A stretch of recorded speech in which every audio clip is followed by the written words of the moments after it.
नमस्कार दोस्तों, राम राम साहब। स्वागत है आपका अपने चैनल पर।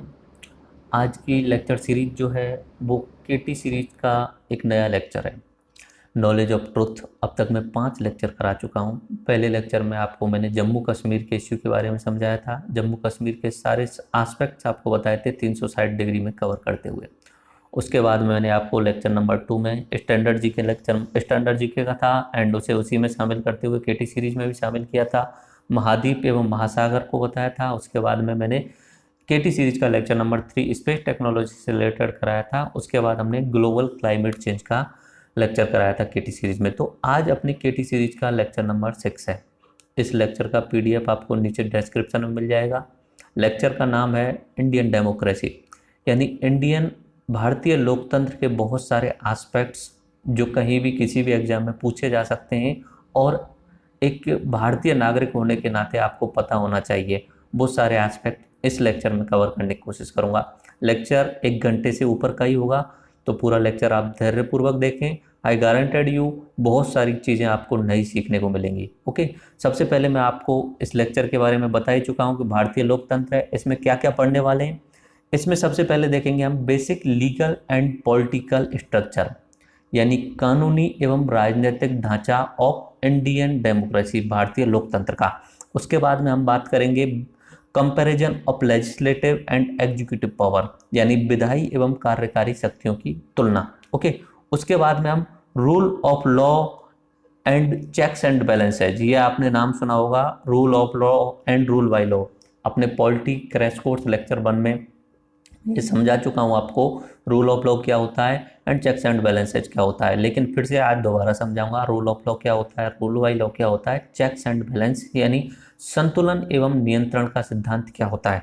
उसके बाद में कॉन्स्टिट्यूशन ऑफ इंडिया के जो विशेष फीचर्स हैं, विशेष प्रावधान हैं, खास खास बातें हैं, वो इसमें बताऊंगा। ओके, उसके बाद में न्यायिक सक्रियता, जुडिशियल एक्टिविज्म, आपने नाम सुना होगा। ये कभी कभी सरकारें जो होती हैं वो न्यायिक सक्रियता का नाम दे देती हैं जब सुप्रीम कोर्ट या हाई कोर्ट अपनी तरफ से एक्स्ट्रा डिसीजन लेके सरकार को निर्देश दे देती है। ठीक है, उसके बाद में हम बात करेंगे list of presidents, PMs and vice presidents of India. 1947 से लेके आज तक जितने भी प्रधानमंत्री हुए हैं सबके नाम, उनका सन देखेंगे। उसके साथ में लिस्ट ऑफ प्रेसिडेंट राष्ट्रपतियों की एंड उसके बाद में लिस्ट ऑफ वाइस प्रेसिडेंट। अच्छा, इस लेक्चर में आपको कुछ नए टर्म्स भी देखने को मिलेंगे, सुनने को मिलेंगे। वो टर्म्स मैं आपको पहले ही बता देता हूँ और उन टर्म्स को आप बहुत क्लियरली समझ जाओगे ये लेक्चर देखने के बाद में। ओके, टर्म्स जो मिलेंगे वो पॉलिटिकल लीडर्स वर्सेज ब्यूरोक्रेट नौकरशाह के बीच में, तो ये मैं आपको कंपैरिजन बताऊंगा, ये टर्म नहीं है। यानी राजनेता और एक जो नौकरशाह होता है, ब्यूरोक्रेट होता है, उनमें अंतर क्या होता है, उनके कार्यों में क्या अंतर होता है और वो एक्चुअली में क्या क्या बदलाव ला सकते हैं सिस्टम के अंदर, ये मैं आपको उस लेक्चर में बताऊंगा। उसके बाद में rule of law versus rule by law, ये लेक्चर में बात करेंगे। जस्ट कम्यून, ये नया शब्द है आपके लिए, जस्ट कम्यून, पहली बार शायद सुन रहे होंगे। जस्ट कम्यून को समझेंगे। एक शब्द आता है स्टेरी डिसाइसिस, ये अपने जुडिशियरी सिस्टम जो होता है, अपना न्यायपाल का सिस्टम होता है, उसके ही शब्द हैं। एक आता है पेरेंट्स पेट्रियार्की, उसके बाद में judicial activism and PIL, public interest litigation. तो ये सारे टॉपिक जो हैं वो हम आज के लेक्चर में कवर करेंगे। तो राइट नाउ मैं आपकी स्क्रीन पर अपना रिकॉर्डिंग शुरू कर देता हूँ। अभी जो आप देख रहे हैं स्क्रीन पर इस साइड में वो रिकॉर्डिंग है एंड ये मैं आपको इस तरीके से ही पढ़ाऊंगा जो कि मैं आपको बता चुका हूँ, टेक्नोलॉजी का यूज करते हुए इस तरीके से पढ़ाऊंगा आगे। ओके, तो शुरू करते हैं। ये तो मैं आपको बता ही चुका हूँ क्या क्या आपका इंडेक्स रहने वाला है। Basic legal and political structure की बात करेंगे, इंडियन डेमोक्रेसी। उसके बाद में विधायी एवं कार्यकारी शक्तियों के बीच में तुलना होती है, विधायी एवं कार्यकारी। नॉर्मली आज जो मैं बात करूँगा, जो बात करने वाला हूँ वो है आपके लिए पॉलिटिकल लीडर एंड ब्यूरोक्रेट्स, एक राजनेता और एक नौकरशाह, आईएएस और आरएएस अधिकारी में क्या अंतर होता है। उसके बाद में rule of law, checks and balances, Constitution of India, judicial activism, list of presidents and PM. Okay, शुरुआत करते हैं हम पहले पहले पॉइंट से। पहला जो इंडेक्स में पॉइंट लगाया हुआ है मैंने, basic legal and political structure of Indian constitution, ये बात करते हैं। देखो कुछ इंपॉर्टेंट पॉइंट समझते हैं पहले पहले। पहला पॉइंट है भारतीय व्यवस्था में संपूर्ण शक्ति जनता से प्राप्त होती है। खास बात है ये।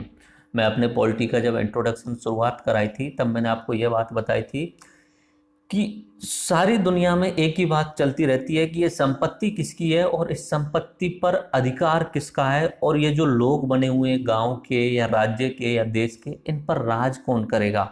राज यानी जो कानून बनाने वाला है वो कौन रहेगा। एक होता है तानाशाह, एक होता है राजतंत्र, एक होता है लोकतंत्र। तो इंडिया में लोकतंत्र है और लोकतंत्र में सबसे ऊपर होती है जनता, यानी कि हम और आप। देश का प्रधानमंत्री, देश का राष्ट्रपति इतना ज़्यादा सर्वोपरि नहीं है जितना कि हम हैं। हायरार्की बनाई जाती है बाद में कॉन्स्टिट्यूशन के हिसाब से, लेकिन वी आर मोस्ट इम्पोर्टेंट।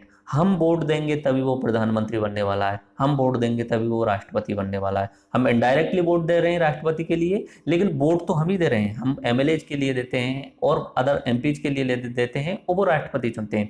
राष्ट्रपति का चुनाव प्रक्रिया में अपने पॉलिटी के क्रैश कोर्स लेक्चर नंबर 3 में बहुत अच्छे तरीके से समझा चुका हूँ। अगर आपने नहीं देखा है तो polity introduction, polity crash course 1, 2, 3 में बना चुका हूँ, वहाँ जाके आप उन्हें देख सकते हैं। बहुत अच्छे तरीके से राष्ट्रपति के बारे में बताया। तो संपूर्ण शक्ति किसके अंदर निहित है, वो अपनी जनता के अंदर निहित है। अगली बात करते हैं, भारतीय संविधान जनता के आदेश और इच्छाओं का प्रतिबिंब है। अब जो संविधान बनाया गया था 1947 से लेकर 1950 तक, 1947 से 1950 शुरुआत जो हुई थी 9 दिसंबर 1946 को पहला सेशन हुआ था। उसके बाद में 26 जनवरी 1950 को उसे लागू किया गया था। एक्चुअली में तो आपको पता होगा 26 नवंबर 1949 में पूरा संविधान बन के तैयार हो चुका था। ड्राफ्टिंग कमेटी के चेयरमैन थे भीमराव अंबेडकर, लेकिन उसे 2 महीने डिले किया। डिले क्यों किया? क्योंकि 1929 में कांग्रेस ने लाहौर में अधिवेशन किया था दिसंबर के महीने में, और दिसंबर के महीने में अधिवेशन में घोषणा की थी कि अगले महीने यानी जनवरी को 26 जनवरी की डेट को भारत का स्वतंत्रता दिवस मनाया जाएगा, यानी भारत को स्वतंत्र घोषित किया जाएगा। महात्मा गांधी जी के और जवाहरलाल नेहरू के द्वारा यह घोषणा की गई थी। तो कांग्रेस ने तो अपना 26 जनवरी से ही अपना स्वतंत्रता दिवस मनाना शुरू कर दिया, यानी 1930 में 26 जनवरी को मनाया। उसके बाद हर साल 26 जनवरी को वो स्वतंत्रता दिवस मनाने लग गए थे। ओरिजिनली भारत को जो आज़ादी मिली वो 15 अगस्त 1947 को मिली।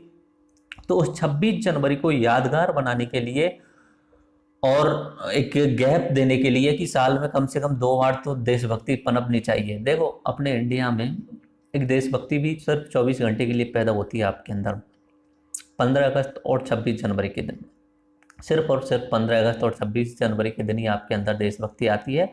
उसके बाद आप देशभक्ति को अपनी कोटी पर टांग देते हो या किसी अलमारी में बंद कर देते हो। उस दिन आपके व्हाट्सएप पे देशभक्ति के नारे दिखेंगे, फेसबुक पे चारों तरफ देशभक्ति ही देशभक्ति दिखेगी, लेकिन उसके बाद में आप देश को भूल जाते हो। एक्चुअली में यही होता है, ऑल इंडिया सिटीजन्स ऐसा ही करते हैं।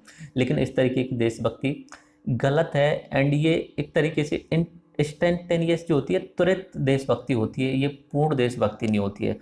पूर्ण देशभक्ति करनी है तो पहले देश को समझो, देश के लोगों को समझो, और उनकी सेवा के लिए आप जो अपनी तरफ से बेस्ट कर सकते हो वो 24 आवर्स इंटू 7 आवर्स आपको करना चाहिए। वो होती है असली देशभक्ति। बहुत सारे लोग ऐसे होते हैं जो कभी भी 15 अगस्त पर या 26 जनवरी पर कहीं भी किसी भी झंडा रोड वगैरह में नहीं जाने के बजाय ग्राउंड लेवल पे कुछ ना कुछ बदलाव करने की कोशिश करते हैं। वो अपनी फेसबुक डीपी पे कोई क्रांतिकारी क्वेट्स या वाक्यांश नहीं लगाते हैं। 26 जनवरी को भी ऐसे कोई वाक्यांश नहीं लगाते हैं। बट हमारी और आपकी देशभक्ति यही है, फेसबुक और व्हाट्सएप तक सीमित रह गई है। We should try to change. कोशिश करनी चाहिए कि हमें समझना चाहिए अपने संविधान को, अपने देश को समझना चाहिए, देश की प्रॉब्लम्स को समझना चाहिए, and we should try to change the systems and our India. ये हमारी कोशिश रहनी चाहिए, यही होती है ओरिजिनल देशभक्ति। चलो वो पॉइंट अलग है, बट अब यहाँ पे बात करता हूँ कि 26 जनवरी को 1950 में भारतीय संविधान लागू हो गया। कारण बताया क्यों कि 26 जनवरी 1930 में भारत के स्वतंत्रता की घोषणा की थी। अब वहाँ स्वतंत्रता तो मिल गई 15 अगस्त को, तो 26 जनवरी को स्पेशल दिवस मनाना था, तो उन्होंने गणतंत्र दिवस मना दिया। गणतंत्र यानी भारत का संविधान लागू हो चुका है। भारत अपने आप में एक संप्रभु देश है, स्वयं प्रभु देश है। ओके, तो भारतीय संविधान जनता के आदेश और इच्छाओं का प्रतिबिंब है। ओके, उसके बाद में सभी कानूनों एवं व्यवस्थाओं को संविधान द्वारा तय व्यवस्थाओं के अंदर चलना पड़ता है। संविधान में कुछ व्यवस्थाएं तय की गई हैं, कुछ नहीं, सारे जो इंस्टीट्यूशंस हैं उनके लिए व्यवस्थाएं तय की गई हैं। उनके हिसाब से ही उन सभी कानूनों और व्यवस्थाओं को चलना पड़ता है। ये तो आप सब जानते ही हैं। एमपी का चुनाव लड़ना है तो कुछ रूल्स संविधान के अंदर हैं। प्रधानमंत्री का चुनाव पे खड़ा होना है या राष्ट्रपति पे चुनाव पे खड़ा होना है, प्रधानमंत्री तो इनडायरेक्टली बनाया जाता है, जो एमएलए एमपी ही चुनाव लड़ते हैं, एमपी में से ही नेता को चुना जाता है। राष्ट्रपति खड़ा होना है, राष्ट्रपति चुनाव पे खड़ा होना है, तो कुछ रूल्स हैं संविधान के अंदर, वहां से आपको चेक किए जाएंगे। ठीक है, उसके बाद अगला पॉइंट है, भारत में राजनीतिक दलों को सर्वोच्च शक्तियां हासिल नहीं है, चीन में अकेले पार्टी सीपीसी को ऐसा हासिल है। देखो, भारत में किसी भी एक पार्टी को, किसी भी एक पार्टी यानी बीजेपी हो, कांग्रेस हो, उसके अलावा समाजवादी दल या कोई भी जेडीयू, तृणमूल कांग्रेस, जो भी एआईडीएमके डीएमके हो, किसी भी पार्टी को सर्वोच्च शक्ति हासिल नहीं है। पार्टी देश नहीं चला सकती, पार्टी देश नहीं होती, देश अपने आप में संप्रभु है, देश हम और आप हैं, पार्टी नहीं है।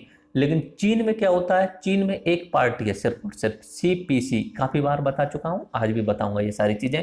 चीन के साथ मैं कंपेयर क्यों करता हूं, चीन के साथ, इंडिया के साथ एंड यूएसए के साथ, इन तीनों का कंपेयर हमेशा चलता रहना चाहिए, क्योंकि चीन और इंडिया का एक समय ऐसा था जब दोनों बराबर कंडीशन थी इकोनॉमिकली, 1980s का दौर था, 1980 के समय पे भारत और चीन दोनों जो थे वो इकोनॉमिकली एक ही जगह पे थे, यानी दोनों की आर्थिक स्थिति बराबर थी। लेकिन 1980 के बाद में चीन ने दूसरा रास्ता अपना लिया, नया पेस, गति पकड़ ली, और चीन हमसे आज 5 गुना आगे चला गया है।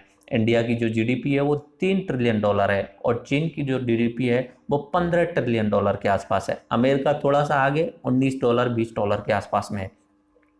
तो 3 देश, इंडिया, चाइना एंड यूएसए, पूरे विश्व का नक्शा तय करने वाले हैं आगे आने वाले 15-20 सालों में। ओके, तो समय के हिसाब से पता चलेगा कि लीडर कौन होने वाला है। इंडिया इसमें बहुत आगे जा सकता है अगर इंडिया के नेता या पॉलिटिकल विल अच्छी रही। लेकिन सीपीसी की चाइना की तुलना में इसलिए करता हूं कि इंडिया और चाइना की तुलना होती रहनी चाहिए, क्योंकि 2 बड़े देश हैं, इनकी तुलना होती रहनी चाहिए। तो भारत में किसी भी एक पार्टी का शासन नहीं है, यानी कोई पार्टी सर्वोच्च नहीं है। सर्वोच्च क्या है, संविधान, और संविधान किसने बनाया है, हमने और आपने। जनता सर्वोपरि है, जनता ने किसको बनाया, संविधान को बनाया। अब संविधान सबसे ऊपर हो गया, पार्टियां सर्वोपरि नहीं है। पार्टियां कुछ भी हो, पार्टियों का कोई मैटर नहीं कर। चीन में एक पार्टी है, कम्युनिस्ट पार्टी ऑफ चाइना, वही पार्टी जो करती है वही सर्वोच्च होता है। तो चीन में लोगों का कोई महत्व नहीं है, चीन में चुनाव नहीं होते, चीन में एक कम्युनिस्ट देश है, वहां पे चुनाव नहीं होते। अच्छा, संविधान के बारे में मैं आपको पहले भी बता चुका हूं, कुछ पॉइंट और दोबारा देखते हैं। 26 नवंबर 1949 को क्या मनाया जाता है, संविधान दिवस, क्योंकि 26 नवंबर 1949 को संविधान बन गया था। लागू किया 2 महीने बाद, 26 जनवरी 1950 को।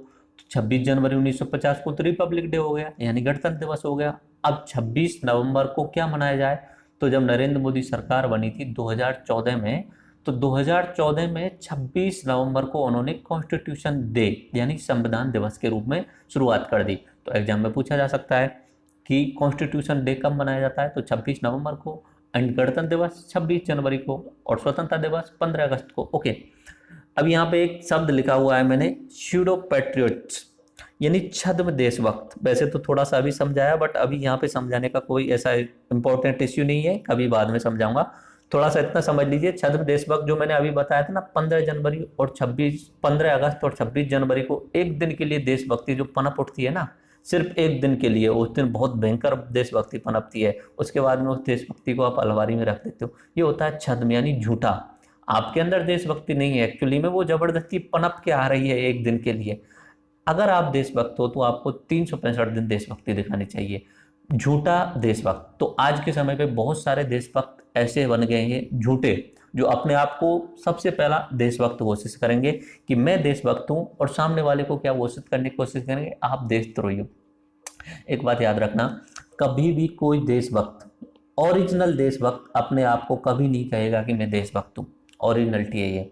और कभी भी किसी भी देश का नागरिक, अगर कोई देशभक्त है, सामने वाला कुछ भी गलती कर रहा है तो उसे देशद्रोही नहीं कहेगा, उसे हक नहीं है देशद्रोही बोलने का।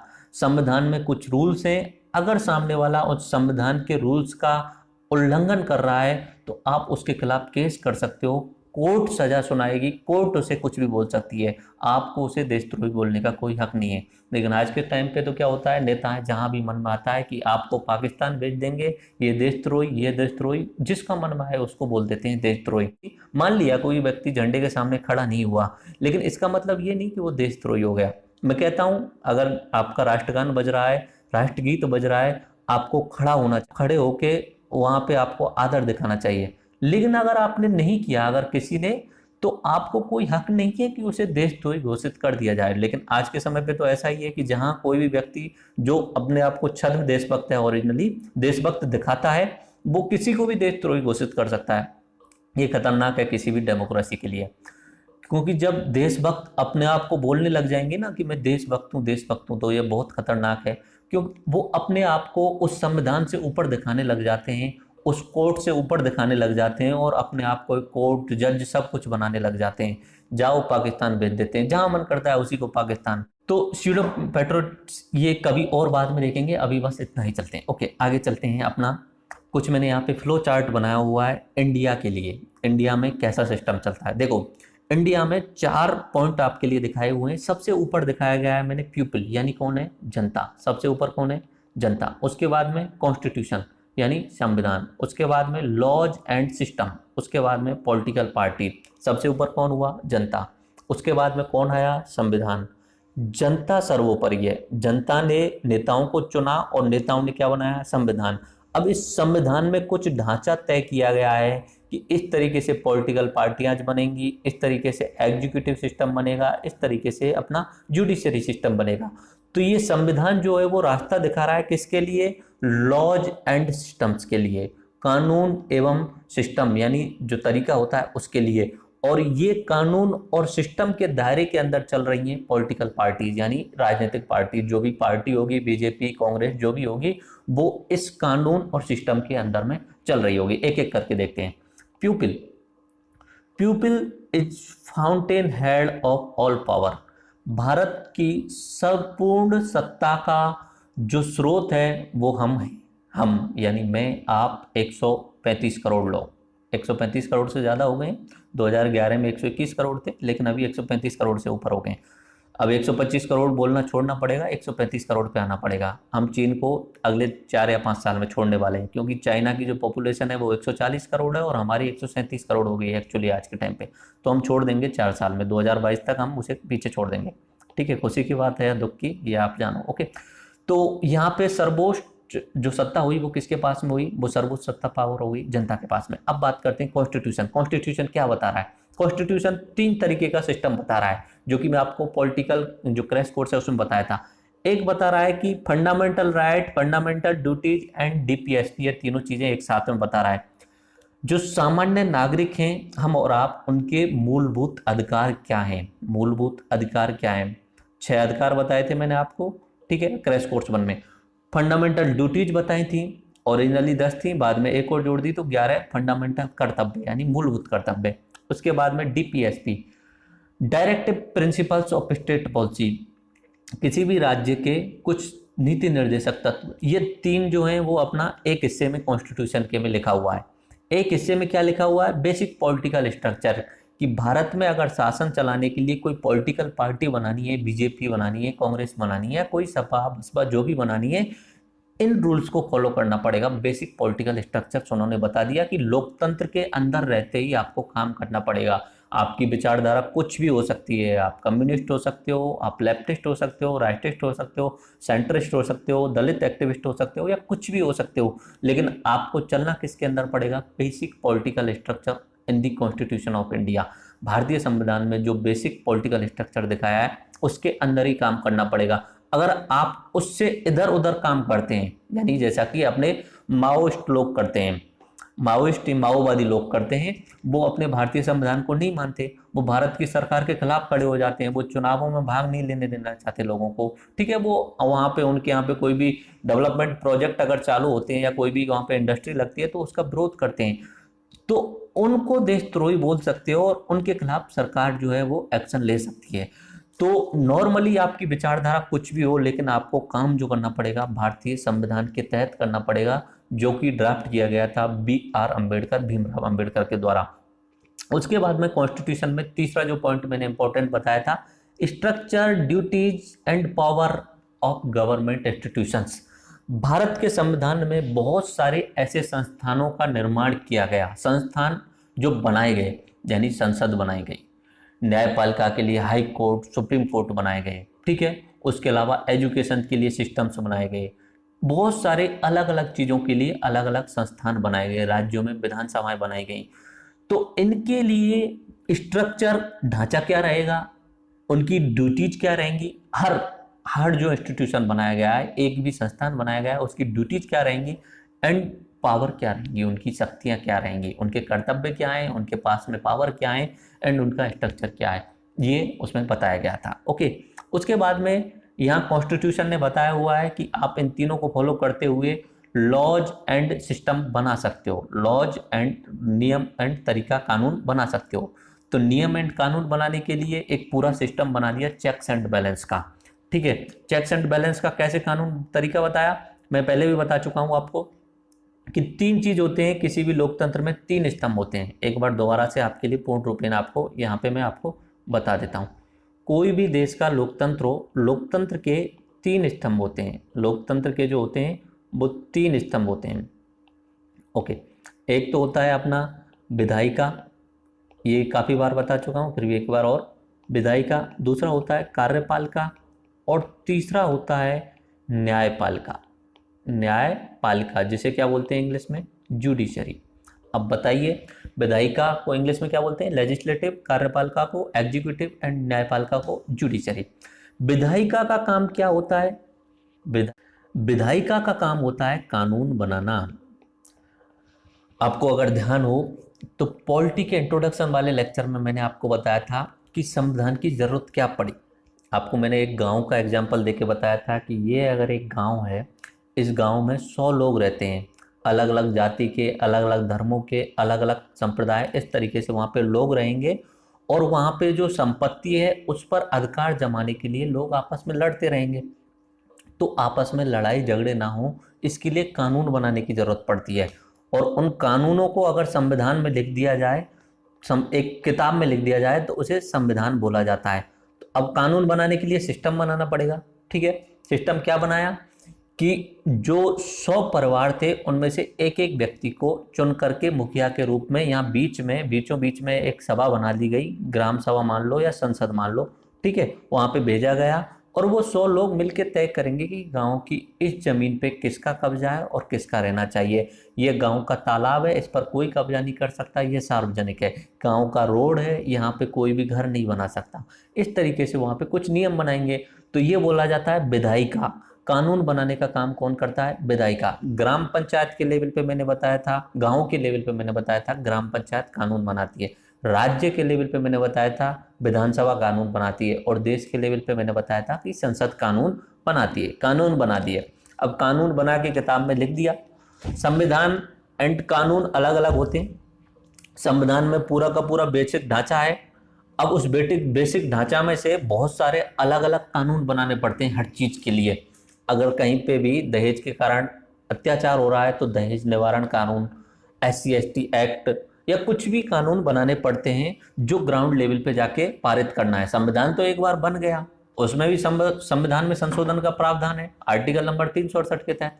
लेकिन संविधान तो मूल रूप 1950 में बन चुका है, उसे पूर्ण रूप में चेंज नहीं करना है, छोटे मोटे माइनर चेंज होते रहेंगे। लेकिन समय के साथ कानून बनाने का काम किसको दे दिया गया, संसद को। यहाँ पे संसद को वो काम दे दिया गया है, ठीक है। तो संसद कानून बनाएगी। अब कानूनों का ग्राउंड लेवल पे यानी जमीनी स्तर पर पालन कौन करवाएगा, जमीनी स्तर पर भी तो पालन कराना है।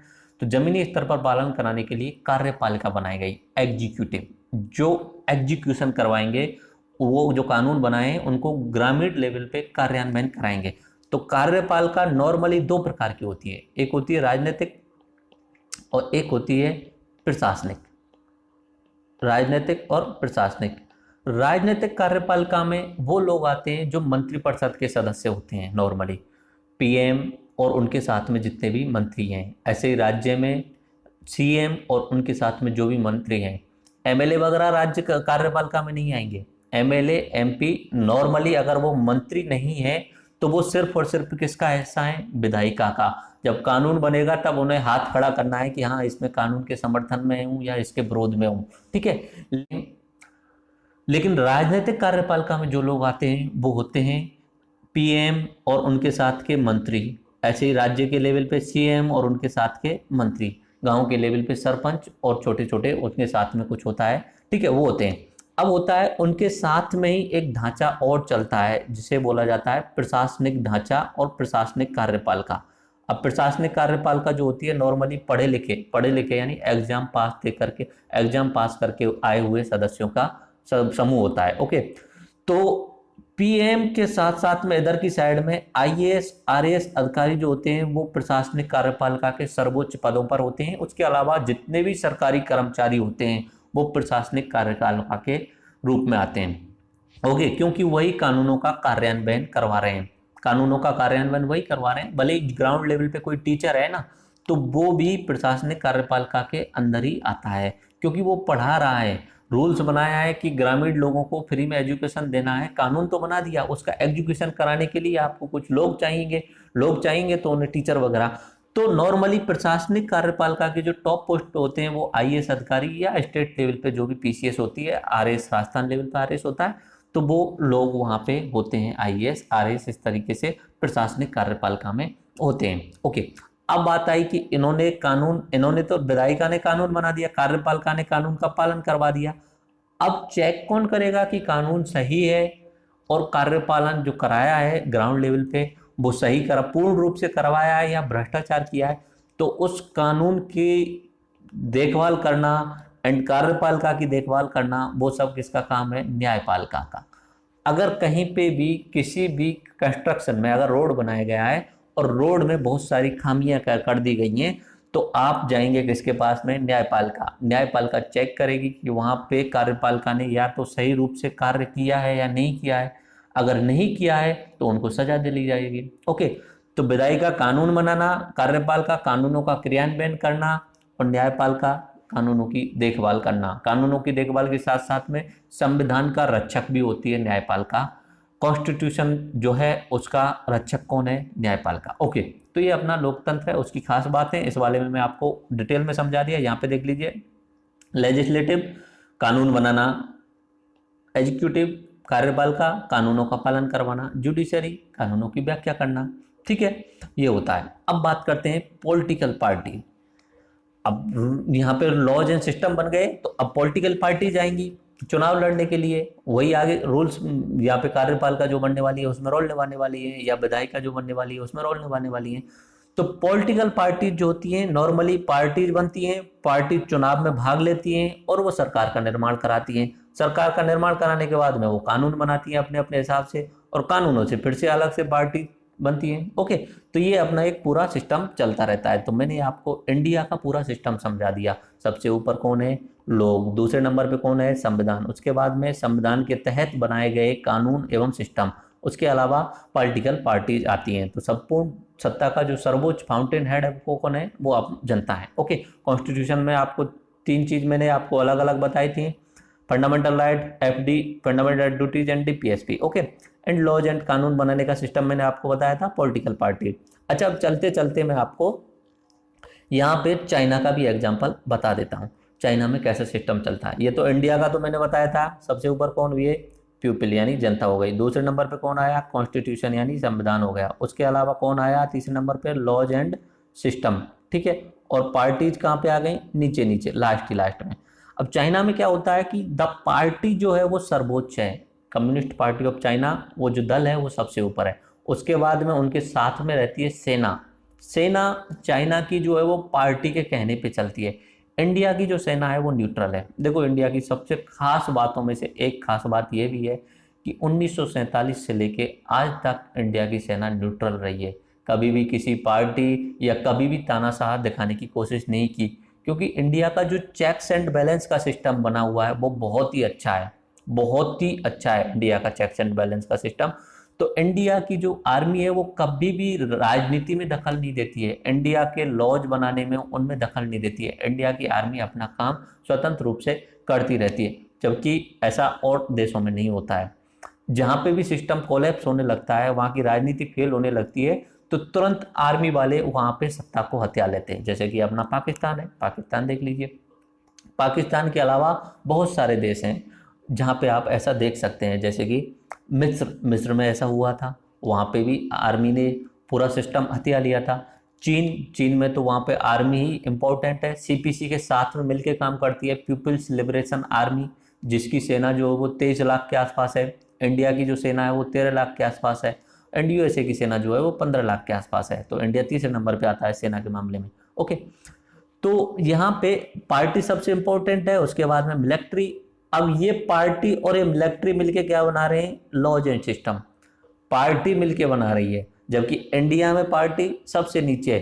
पार्टी लॉज एंड सिस्टम के तहत काम करती है, और पीपल कहाँ पे है, चीन में सबसे नीचे है, यानी लोगों का कोई नहीं सुनता, वहाँ पार्टी चलती है। चीन में भी कार्यपालिका, विधायिका और न्यायपालिका मौजूद तो है, लेकिन ढांचा बिल्कुल अलग है। नॉट फ्लेक्सिबल, फ्लेक्सिबल नहीं है। चीन के बारे में कुछ स्पेशल बात करते हैं अभी। देखो, चीन में जब चीन 1949 में, जो अभी का रिपब्लिक चाइना है, वो बना था, उस समय माओ जेडोंग की सरकार बनी थी। तो उन्होंने कम्युनिस्ट शासन लेके आए, और वहाँ पे जनता क्या कह रही है ये नहीं सुना गया, और चीन को अपने हिसाब से उन्होंने बनाने की कोशिश की। उन्होंने चाहा वन चाइल्ड पॉलिसी लानी है तो वन चाइल्ड पॉलिसी ले आए। उन्होंने चाहा कि सारे धर्म को खत्म कर दिया जाए, यानी चीन में कोई धर्म नहीं रहेगा, कोई बुद्ध या कोई भी इस तरीके से धर्म को मानने वाला, कोई मुस्लिम कोई हिंदू वहाँ पे नहीं रहेगा। ठीक है, वहाँ पे एक शायद लोकल रिलीजन है, उसका नाम है ताओ रिलीजन है शायद, मुझे ध्यान नहीं आ रहा। ठीक है, तो इस तरीके से वहाँ पे उन्होंने जो चाहा पार्टी ने वो लोगों पर थोप दिया, रूल बाय लॉ किया उन्होंने। ठीक है, अब लोग नाराज हो गए थे। 1989 की बात है, वहाँ पे चीन में बीजिंग में एक जगह है थियामेन स्क्वायर नाम से, मैं स्पेलिंग तो नहीं लिख पाऊंगा, थियानमेन चौक नाम से वहाँ पे जगह है। वहाँ पे बीजिंग यूनिवर्सिटी के कुछ स्टूडेंट चाह रहे थे कि हमें लोकतंत्र मिलना चाहिए, हमें डेमोक्रेसी मिलना चाहिए, यानी कुछ अधिकार तो हमें दो कि वोट दे के अपना नेता चुने। नेता तो अब पार्टी चुन रही है, पार्टी जो चाहे वो करा रही है। वो वहाँ पे विरोध कर रहे थे, तो चीन की जो सरकार थी, कम्युनिस्ट पार्टी ऑफ चाइना, उन्होंने पीएलए यानी पीपल्स लिबरेशन आर्मी को निर्देश दिया, और उन लोगों पर टैंकर चलवा दिए गए। टैंकर चलवा दिए और 1000 से ज़्यादा स्टूडेंट्स की मौत करवा दी गई थी। आर्मी के टैंकर चलाए गए थे ओरिजिनली में। तो चीन में जो सिस्टम है वहाँ पे फ्लेक्सिबिलिटी नहीं है, यानी तरलता नहीं है। इंडिया में तरलता है। इंडिया में संविधान कठोर भी है और उसके साथ साथ लचीला भी है। इंडिया में सब कुछ एक दूसरे से कनेक्टेड है। वहाँ पे अगर जरूरत पड़ रही है इंडिया में चेंज करने की, तो संविधान में जाके चेंज किया जा सकता है। लेकिन चीन में कठोरता है। तो हो सकता है कोई ऐसा समय आए, अगर चीन की कम्युनिस्ट पार्टी ऑफ चाइना में अंदरूनी कलह हुई और सीपीसी अगर टूटी, तो चीन पूरा का पूरा देश बिखर सकता है। क्योंकि अगर कोई भी चीज़ कठोर है और उसे आप मोड़ने की कोशिश करोगे तो वो टूट जाती है। अगर कोई चीज़ लचीली है, मोड़ोगे तो मुड़ती जाएगी, लेकिन टूटेगी नहीं। इंडिया 1947 में जब आज़ाद हुआ था, उस समय बहुत सारे अन्य देशों ने, अन्य पत्रकारों ने भी, विदेशों के पत्रकारों ने अपनी भविष्यवाणी की थी कि इंडिया जैसा देश कभी चल ही नहीं सकता। भाई, इतनी अलग अलग विविधता, अलग अलग हजारों भाषाएं बोलने वाले लोग, बहुत सारे रिलीजन मानने वाले लोग, 50-60 रिलीजन, अलग अलग तरीके। मेन रिलीजन तो 6-7 हैं, उसके साथ में छोटे छोटे जाने कितने सेक्ट हैं, कितने संप्रदाय हैं, कोई गिनती ही नहीं है। अलग अलग जातियों के लोग, तो यहाँ पे तो आपस में लोग मर मर के खत्म हो जाएंगे, आपस में लड़ाई करेंगे, सिविल वार होगा, इंडिया डिस्ट्रॉय हो जाएगा, खत्म हो जाएगा। लेकिन ऐसा नहीं हुआ। कारण क्या है? इंडिया की टॉलरेंस, इंडिया की सहिष्णुता, इंडिया का लचीलापन। कहीं पे भी कोई प्रॉब्लम आती, वो लचीलापन उसे फिर से सही कर देता। थोड़े समय के लिए मुड़ जाता, लेकिन फिर से बाद में उसे सही कर देता। तो इंडिया का जो टॉलरेंस है, इंडिया एक एग्जाम्पल है पूरे विश्व के लिए। इंडिया बहुत बड़ा एग्जाम्पल है कि इतना बड़ा देश, 135 करोड़ जनसंख्या, लोकतंत्र के रूप में स्थापित है। बाकी देश तो सोच भी नहीं सकते। 5 करोड़ जनसंख्या होने पर भी वो छोटे अलग अलग देशों की मांग करने लग जाते हैं। इंडिया डाइवर्सिटी में यूनिटी का एक बेस्ट एग्जाम्पल है, और वो कारण है इंडिया की संस्कृति जो 5000 सालों से चली आ रही है, इंडिया की सहिष्णुता, टॉलरेंस ऑफ इंडिया। ओके, वहाँ से आगे चलते हैं। ओके, तो चीन के लिए मैंने यहाँ पे बस इतना लिखा है कि चीन का जो सिस्टम है वो थोड़ा सा कठोर है, कोलैप्स होने में उसे देर नहीं लगेगी। जिस समय सीपीसी के साथ आंतरिक कलह हुई, उसके बाद में कोलैप्स हो सकता है। ओके, अब चलते हैं पॉइंट नंबर 2 पे। Comparison of legislative and executive power, यानी लेजिस्लेटिव विधायिका एंड एग्जीक्यूटिव यानी कार्यपालिका। ठीक है, ये तो मैं नॉर्मली बता ही चुका हूँ। लेजिस्लेटिव विधायिका कानून बनाने का काम करती है, एग्जीक्यूटिव जो होती है कानूनों का कार्यपालन कराने का काम करती है, यानी क्रियान्वयन कराती है ग्राउंड लेवल पे, जमीनी स्तर पे। अब यहाँ पे एक सवाल आपके दिमाग में नॉर्मली आता है, सभी लोगों के दिमाग में ये सबसे ज़्यादा सवाल आता है कि एक राजनेता और एक नौकरशाह में जो अंतर है वो क्या है, उनकी शक्तियों में अंतर क्या होता है। राजनेता यानी political leader, MLA, MP, and एक ब्यूरोक्रेट्स, आईएएस और आरएएस, इनकी जो शक्ति हैं उनमें क्या अंतर है। तो मैंने यहाँ पे कुछ कोशिश की है कुछ इंपॉर्टेंट पॉइंट्स निकालने की। आपके आरएस बेंच के एग्जाम से ऐसे सवाल बहुत इंपॉर्टेंट रहते हैं, मैंने यहाँ पॉइंट वाइज बनाया हुआ है, तो आप नोट्स चाहें तो इसके साथ साथ में तो बना सकते हैं। बाकी डिस्क्रिप्शन में पीडीएफ लिंक मिल जाएगा, ड्राइव गूगल ड्राइव का लिंक है, वहाँ आपको वेबसाइट वगैरह पे नहीं जाना है, सीधा आप डाउनलोड कर सकते हैं। एक एक करके सारे के सारे पॉइंट देखते हैं। फिर भी मैं एक बार विधायिका का कुछ रिवाइज कराता रहता हूँ आपको। विधायिका क्या होती है, देश में कानून बनाने का काम जो करती है वो विधायिका होती है। संसद कानून बनाती है देश पे, राज्य में विधानसभा और गांव में ग्राम पंचायत लेवल पे गांव ग्राम पंचायत बनाती है, ओके, जिसका मुखिया सरपंच होता है। कार्यपालिका जो होती है, कार्यकारी जो होती है, एक तो पॉलिटिकल होती है, एक होती है ब्यूरोक्रेटिक। अभी हम पॉलिटिकल की बात नहीं कर रहे हैं, यानी पीएम और उनकी शक्तियों की बात नहीं कर रहे हैं इस समय। अब हम बात कर रहे हैं ब्यूरोक्रेटिक, यानी प्रधानमंत्री के साथ में एक सचिव होता है, मुख्य सचिव जिसे बोला जाता है। ठीक है, नृपेंद्र मिश्र जी इस समय वहाँ पे अपने इंडिया के मुख्य सचिव हैं।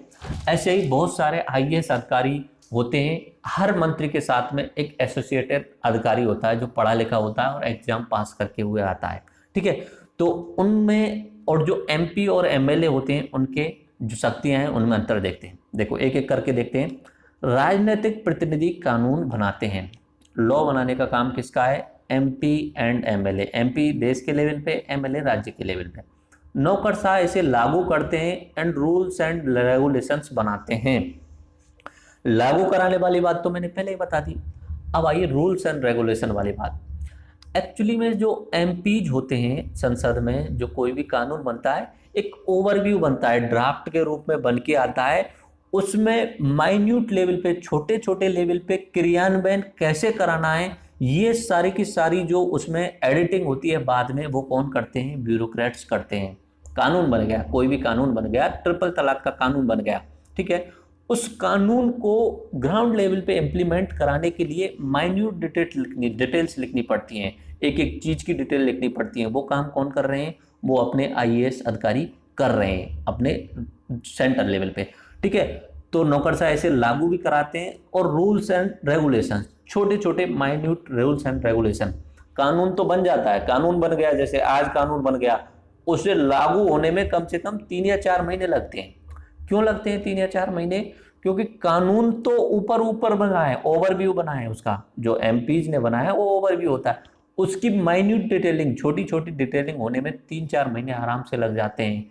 ठीक है, और वो काम करते हैं सारे के सारे नौकरशाह, उसके बाद में उसे लागू कराया जाता है। ओके, राजनेता चुनावों के जरिए अपनी जगह बनाते हैं, सब जानते हैं, राजनेता चुनावों में भाग लेते हैं। उसके अलावा नौकरशाहों की नियुक्ति एक परीक्षा पद्धति से होती है, आपको पता ही है, नॉर्मली आप तैयारी कर रहे होंगे आरएएस आईएएस एग्जाम की या किसी भी अन्य एग्जाम की, तो वो एग्जाम देना पड़ता है, उसके बाद में नियुक्ति होती है। राजनीतिक जीवन बड़ा अस्थिर होता है, निश्चित सी बात है, नॉर्मली 5 साल के लिए सरकार आती है। ठीक है, 5 साल में भी अगर बीच में भंग हो गया तो छोड़ना पड़ेगा, तो अस्थिर हो सकता है, कभी भी स्थायी नहीं होता। हो सकता है कि आप कुछ समय के लिए एमपी भी बन जाएं, एक समय ऐसा है आपके पास में ना एमपी एमएलए कुछ भी पद नहीं हो, मंत्री का भी कोई पद नहीं है, एंड गांव में खाली बैठे हो। नौकरशाह एक परिभाषित स्थिरता में जीते हैं, एक फिक्स टेन्योर होता है, उनका कार्यकाल होता है, तो उन्हें पता होता है इतने समय तक रिटायर होना है, तो उस समय तक उनके लिए एक स्थिर जीवन होता है। राजनेता नौकरशाहों की चयन प्रक्रिया बदल सकते हैं।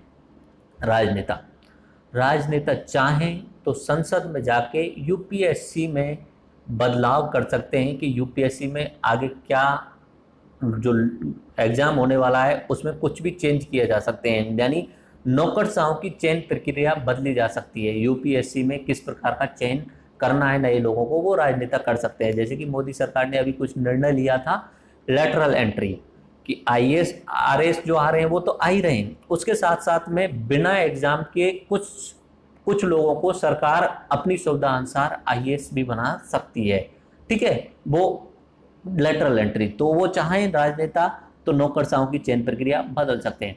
नौकरशाह बिना राजनीतिक इच्छा और न्यायिक अनुमति के चुनाव प्रक्रिया नहीं बदल सकते। नौकरशाहों को डायरेक्टली कोई अधिकार नहीं है, डायरेक्टली कोई अधिकार नहीं है कि आप कोई भी चुनाव प्रक्रिया बदल दो। लेकिन अगर उनका पॉलिटिकल लीडर अगर चाहे, जैसे कि मैं मान लेता हूं नृपेंद्र मिश्र जी हैं, वो मुख्य सचिव हैं, आईएएस हैं, ओनली तो होने को तो वो रिटायर हो चुके थे, लेकिन संविधान में संशोधन करके उन्हें नरेंद्र मोदी सरकार ने, सरकार बनते ही तुरंत उन्हें अपना मुख्य सचिव बनाया था। नृपेंद्र मिश्र जी नरेंद्र मोदी की गाइडेंस में कुछ भी चाहे तो वो बदलाव करवा सकते हैं। ठीक है, और न्यायिक अनुमति भी उन्हें लेनी पड़ती है संविधान के हिसाब से। राजनेता नौकरशाहों के तबादले कर सकते हैं, ये मोर इम्पोर्टेंट टॉपिक है, बहुत ज़्यादा इम्पोर्टेंट है। सबसे ज़्यादा अगर आपको सुनने को मिलता है वो यही बात सुनने को मिलती है कि कोई भी एमपी और एमएलए किसी भी एक एसडीएम या कलेक्टर को क्या धमकी देता है, 2 मिनट में तेरा यहाँ से ट्रांसफ़र करवा दूंगा, वहाँ भिजवा दूंगा चंबल में, वहाँ भिजवा दूंगा रेगिस्तान की दौरों में, ऐसा डिपार्टमेंट दिलवा दूंगा जहाँ पे कोई सुनने वाला नहीं होगा। ये धमकी सबसे ज़्यादा एमपी और एमएलए देते हैं और ये उनको पास में अधिकार है, और ये गलत भी नहीं है, मैं इसे गलत नहीं मानता। क्योंकि एमपी एमएलए भले ही लोगों ने गलत चुन ली हो, वो बात अलग है, जनता का जो प्रतिनिधित्व कर रहे हैं वो एमपी और एमएलए कर रहे हैं, एक आईएएस अधिकारी नहीं। आईएएस अधिकारी के हाथ में पावर नहीं होनी चाहिए, पूर्ण रूपेण पावर नहीं होनी चाहिए। पूर्ण रूपेण पावर जो होनी चाहिए एमपी एमएलए जो होते हैं यानी राजनीतिक लीडर्स के हाथ में ही होनी चाहिए, क्योंकि जनता जो चाहती है वो होना चाहिए।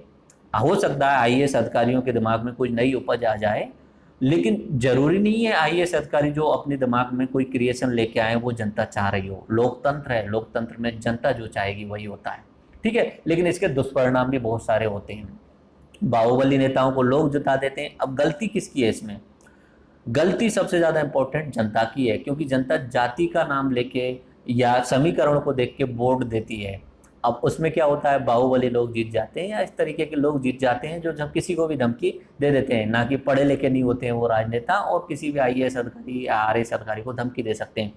तो इसमें गलती आईएएस अधिकारी या संविधान या उस सिस्टम की नहीं है, इसमें जनता की गलती है। क्योंकि आपको नेता अच्छा चुनना चाहिए, जाति देखकर नहीं चुनना चाहिए। आप कोई शादी थोड़ी कर रहे हैं जो जाति देखकर अपना नेता चुनेंगे। लेकिन अपनी इंडिया में जाति समीकरण बहुत ज़्यादा मैटर करते हैं चुनावों में, वो बात अलग चलती है, छोड़ो उसे छोड़ते हैं।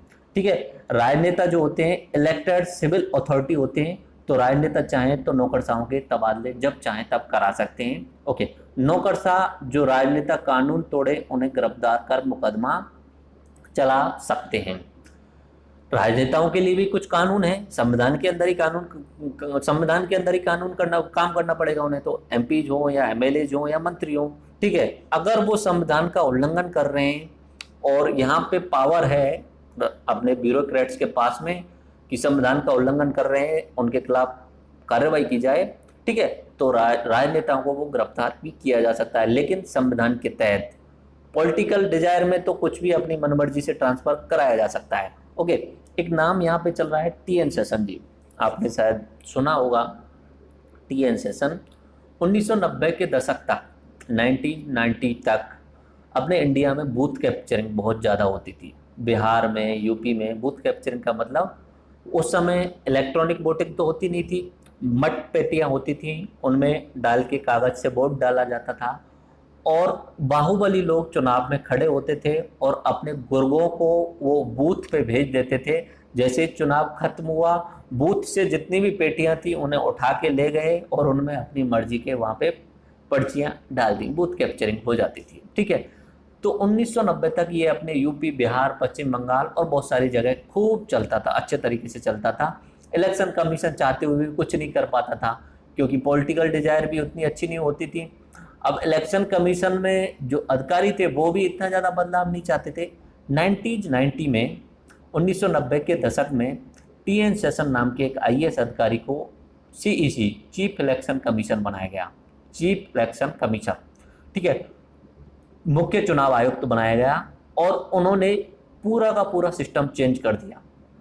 पूरा का सिस्टम ऐसे चेंज कर दिया कि उन्होंने अपनी पूरी ताकत लगा दी कि जहाँ पे भी कुछ भी गड़बड़ हो रही है, वहाँ पे जो भी गड़बड़ करने वाला है पकड़ो और जेल में तुरंत डालो। ये सीईसी, चीफ इलेक्शन कमिश्नर जो थे अपने मुख्य चुनाव आयुक्त टी.एन. शेषन ने किया था। 1990 से लेके वो जितने भी साल रहे, 3-4 साल, उन्होंने बहुत बड़े लेवल पे ये जो माफिया होता था, ये जो बूथ कैप्चरिंग होती थी, इनको खत्म करवा दिया। सारे के सारे जो माफिया होते थे उनको खत्म करवा दिया था। अभी तो इलेक्ट्रॉनिक सिस्टम हो गया है, तो अभी तो कुछ नहीं हो सकता, हैकिंग वगैरह का नाम लिया जाता है, बट ऐसा कुछ नहीं हो रहा है। ठीक है, एक अकेला राजनेता पूरे देश को चेंज कर सकता है।